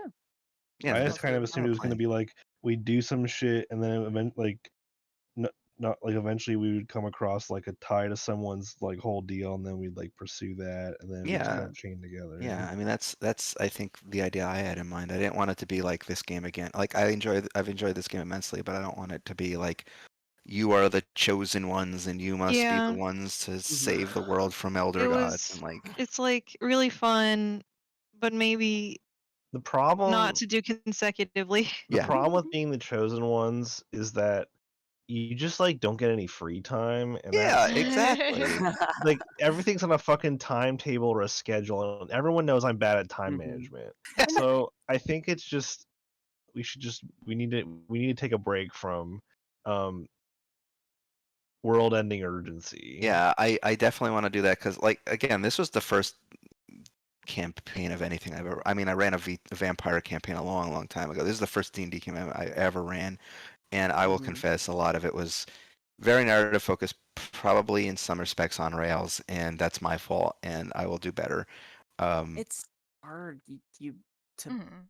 it's hard. I've like failed at DMing many, many times. Like it is hard, and that is fine. but I've learned a lot, and I've been reading a lot of stuff to make sure that the next campaign we have a really kind of like full player agency. You do what you want. You decide your story. It's a shared narrative between the DM and the players, and I don't want to feel like I'm like pigeonholing your characters into like this is how Mhm. the story goes kind of thing. But Yeah, which I kind of feel like shamefully that I've done in some respects this game. I've been having. Yeah, I don't feel like I absolutely. was ever Well, creatively stymied. we are almost done with this campaign. There's only a few more Oh, parts left. Wild. But I don't think we're gonna play next week because there's some people won't be here, right? I will Like I not know be Alex here. won't. I'll find Yeah, out if she'll Alex be isn't here. here, we kind of still need to. Yeah, We need to resolve some things. y'all get to yell at Wraith, and I won't be here. Yeah, I think I want you at least here so that we can have those RP moments. Yeah. So, and my mom's coming down next weekend anyway, so I'll spend some time with her for her birthday. Yeah. And then after that, oh boy, you know what's coming up. Throne Oh. of the world. The big ice mountain Oh God. full of When full of when dragons. when when is the Round 2. abyss part fitting in?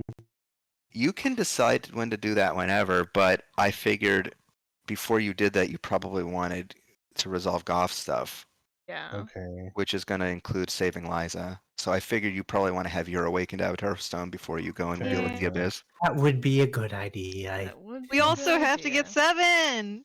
You do. Yeah. We can't go do the abyss without him. Yeah, he's out there somewhere, right?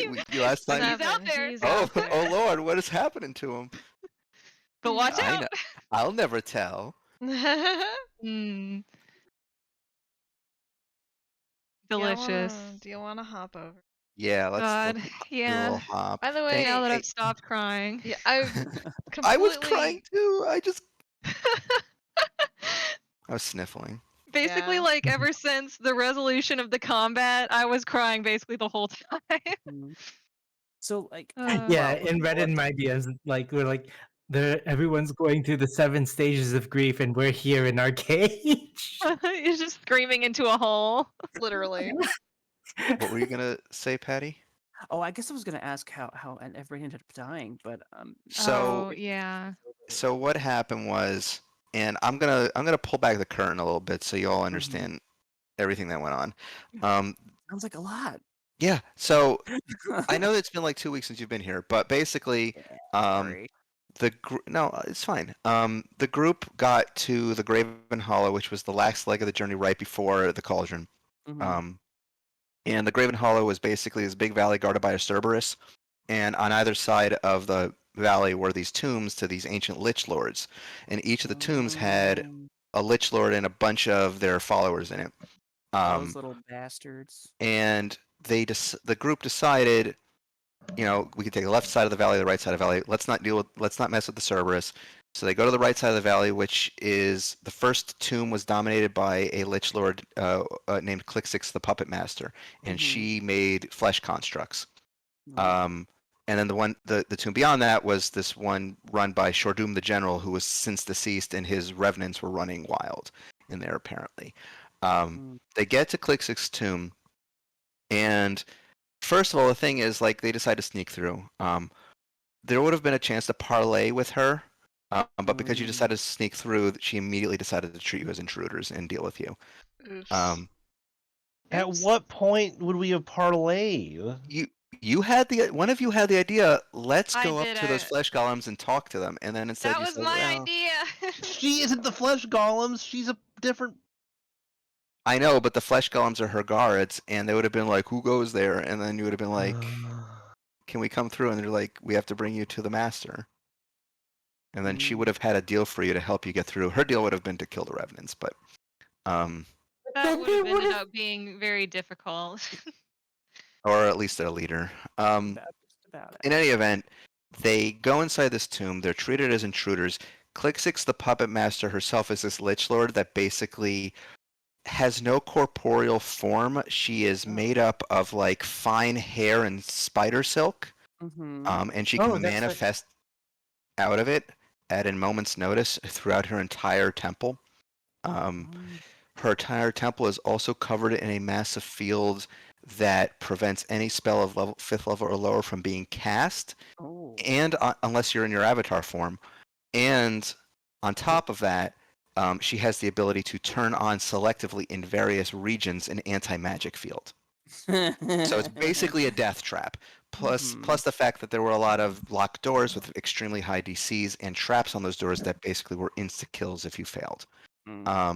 So what happened was they go into the tunnels. They get noticed because this Lich Lord is basically infused with the temple, so she knows there's no sense in stealthing. She knows that you're there. They're running through the tombs. She notices them, sends her hordes of flesh golems after them. It gets to the point where they start getting overwhelmed. They try to run through it. At some point, the walls open, and Clixix sends her own like hair or spider silk out of the walls to grab people. And it grabs Sissel, Mogram, and Danya and pulls them back into the walls. And at that point, the three of them had to make strength saves to try to escape from the binds, while the hair was kind of like the silk was weaving its way into their skin, turning them into basically puppets. Disgusting. And so that's how the three of them died. And then the fourth person, Ellen, died because as they were fleeing down the hallway, she got to a door and she tried to unlock it. She unlocked it, but in her haste neglected to discover the trap on the door. Trap went off. It was a necrotic poison, which was an instant kill. And because they were in the anti-magic field, her death ward wasn't active and she just automatically died. So that's what happened. The rest of the group escaped, met the revenants who actually ended up being on their side because Shordum the General is actually Shordum Steelsong, who was unwillingly turned into a lich by these other lich lords. They thought they could break him, and instead his will proved too strong, and he tricked them to get trapped into this valley, and decided to watch over the cauldron and help any scalds who came through. Yeah. But he was also dead and gone because his phylactery was the pale heartbeat, which was Ah. Huh. which Whoops. was destroyed at some point. I don't know if it was you who destroyed it or Medici who destroyed it, but one of you destroyed it. I think it was us. You destroyed was- the pale stone, which was what Odin Rift was using, and the pale stone was tied to the other Lich Lord that was dead, who was the one who was controlling the skeletons. That one you never went to. So everything that could have gone wrong did go wrong. Kind So I of. will say, even if those 4 hadn't died, I don't think it would have changed Hirai's decision. It just put a little bit more gravity on Yeah, the it situation. definitely put a little mustard on it. It sure did. It's been a while since we have run into something that gave us that much of a run for our money. Woof. Yeah, I mean, Woof. you Sure, kind it's of hard walked to into play a death D&D trap. without any magic at all. It was a little spicy. Yeah. We had no indicator about what was safe. I know, what- and it was all sometimes dangerous. absolutely, and sometimes you don't have those things, Sometimes and I'm okay with that. sometimes you Well, walk don't into a say- death trap. It just you It's not. I'm not don't- saying it's your fault. I'm not saying you it's your kind fault of at said all. it like you guys we weren't careful enough. Like you No, guys I did wasn't walk into a saying you death weren't trap. careful Like enough. of course we did. It was all a death trap. I Every know single I'm path kind of in was. the minority in this case, but honestly, I kind of like that. I kind of It was like it. kind of I don't. Yeah. I know, but like I don't necessarily want to win everything. I think it's Yeah, really it's hard okay for to me as a lose. DM to make challenges for you guys, given rules of written D&D, given how like you're level 19 and also have obscenely powerful items that I've given you. That's my fault. But so I end up having to do stuff like that where it's basically Mhm. like save or die. Yeah. Save I or don't die, like that dude. stuff. Save Well, or now Either I- die. safe or you die. Well, now all we need is an anti-magic field, and we're set. Well, yeah. If you I'm going to ask a really troll jumpy question. Uh-oh. If you have a cube of force out and it has no problem, well, wait a minute. This is a chicken or the egg situation now. If you have a cube of force out and it is not allowing anything, including magical effects, through, and if the force is technically being projected by the cube, which is inside, This is a really good the question. I'm gonna have to barrier, look this up. Cube of you Force and anti-magic field. Let's find out. You might have to ask Mr. Crawford about this one. imagine us just turtling through all of that with the anti. I'm just imagining like post like epilogue, like we've destroyed Ganondorm and So the Theresa Doom cube and the Grey prevents spells. and- The cube. Sorry, I just want to read this. The cube prevents spells from passing through. It doesn't nullify spell effects inside or out. Okay. Once the wall passes inside the AoE of the anti-magic field, it will turn off. Tragic. Okay. Well, now the thing isn't as funny anymore because we didn't know the answer yet. Sorry. I was just gonna make a joke about how at the end, like, there's like statues of all the blue hearts. There's also just a statue dedicated just to Cube of Force. The cube of Force, force. the MVP of this I game. mean, Because- basically. because The it- square hole. the Cube of Force was like so instrumental in saving us so many times. Well, I But mean, it's it less still funny got now me- because now it can't prevent anti-magic field from doing It stuff. still saved us quite a few times. The It cube of has force saved really you is an quite a few MVP. times. Kind of does deserve a You've had that statue. since 5th level. I'm pretty I sure. think Yeah. her statue should have her holding the Cube of Force. Yeah, in you her just hands. triumphantly, one hand holding the viola, the other hand holding the cube of force. Not playing the viola. It's just, Yeah. Yeah, maybe we should. Yeah, actually because play- we got that from Emmett Beaumont, Emmett very Beaumont, first yeah, that- major boss. Yeah. Yeah, it's Sorry, like what were we this- gonna say, Patty? Oh, I was just joking. Maybe we should like commission a statue of it. But also, it's an uncommon item, right? It's not even like. I'm pretty sure it's a rare item. Which, see, the thing is, at that level, I was reading like, okay, at 5th level, they should be able to find this many uncommon, this many rare. And Cube of Force is considered a rare item, which, given how good it is, I feel like it should be a little. I feel it like should be it very almost rare. might be yeah. I think its usefulness can be limited by the creativity of the party and also the Mhm. The challenge willingness of the is- DM. Nothing is ever going to top how we escaped the company that time. That was so Yeah, fucking good. That was That was literally bubble her bullshit. thing. It was so good. It was so I'm fun. gonna What was the super quick. combination? It was the cube of force and like using levitate, or was it? You were levitate, using or was it Levitated animate a objects. piece. was it Yes. animate objects and you Oh just animated like yeah. you just like animated like a So piece of wood on the I'm floor? pretty sure that It was the floor, yeah, or the Mito ceiling. and Verna broke the floor apart, and so it was like separated under the cube, and then you used animate objects to make the that Floorboard. part of the floorboard start floating. All the while, Sissel is frantically trying to draw the teleportation circle on that floorboard while That's it's flying I right. through think the air. it's possibly one of the most Looney Tunes ass things we have That ever was It was true. like done. I was so happy. Everything That about was it made me happy. those moments are true D&D. Yeah, I love it. That's my favorite shit. I just remember all of us like going through every single step of all the spells and scenarios and making sure that all that went together. And Falcon's just like, I can't believe it, but it all Mhm. works. Like, yes, you can do all these things. There have been a few moments like that in this campaign that I'm just like, oh, I love my players. They're so smart. me me having like a pure endorphin rush whenever I say I'm going to do something stupid.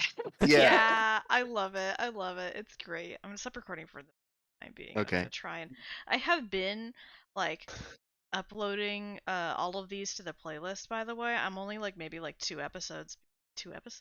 sessions behind. So like They're if you episodes at this point. even if I'm not Yeah. even if I'm not necessarily caught up, if you want to like look back on stuff, I am mostly caught up on the playlist. And Okay. Can't wait to listen to this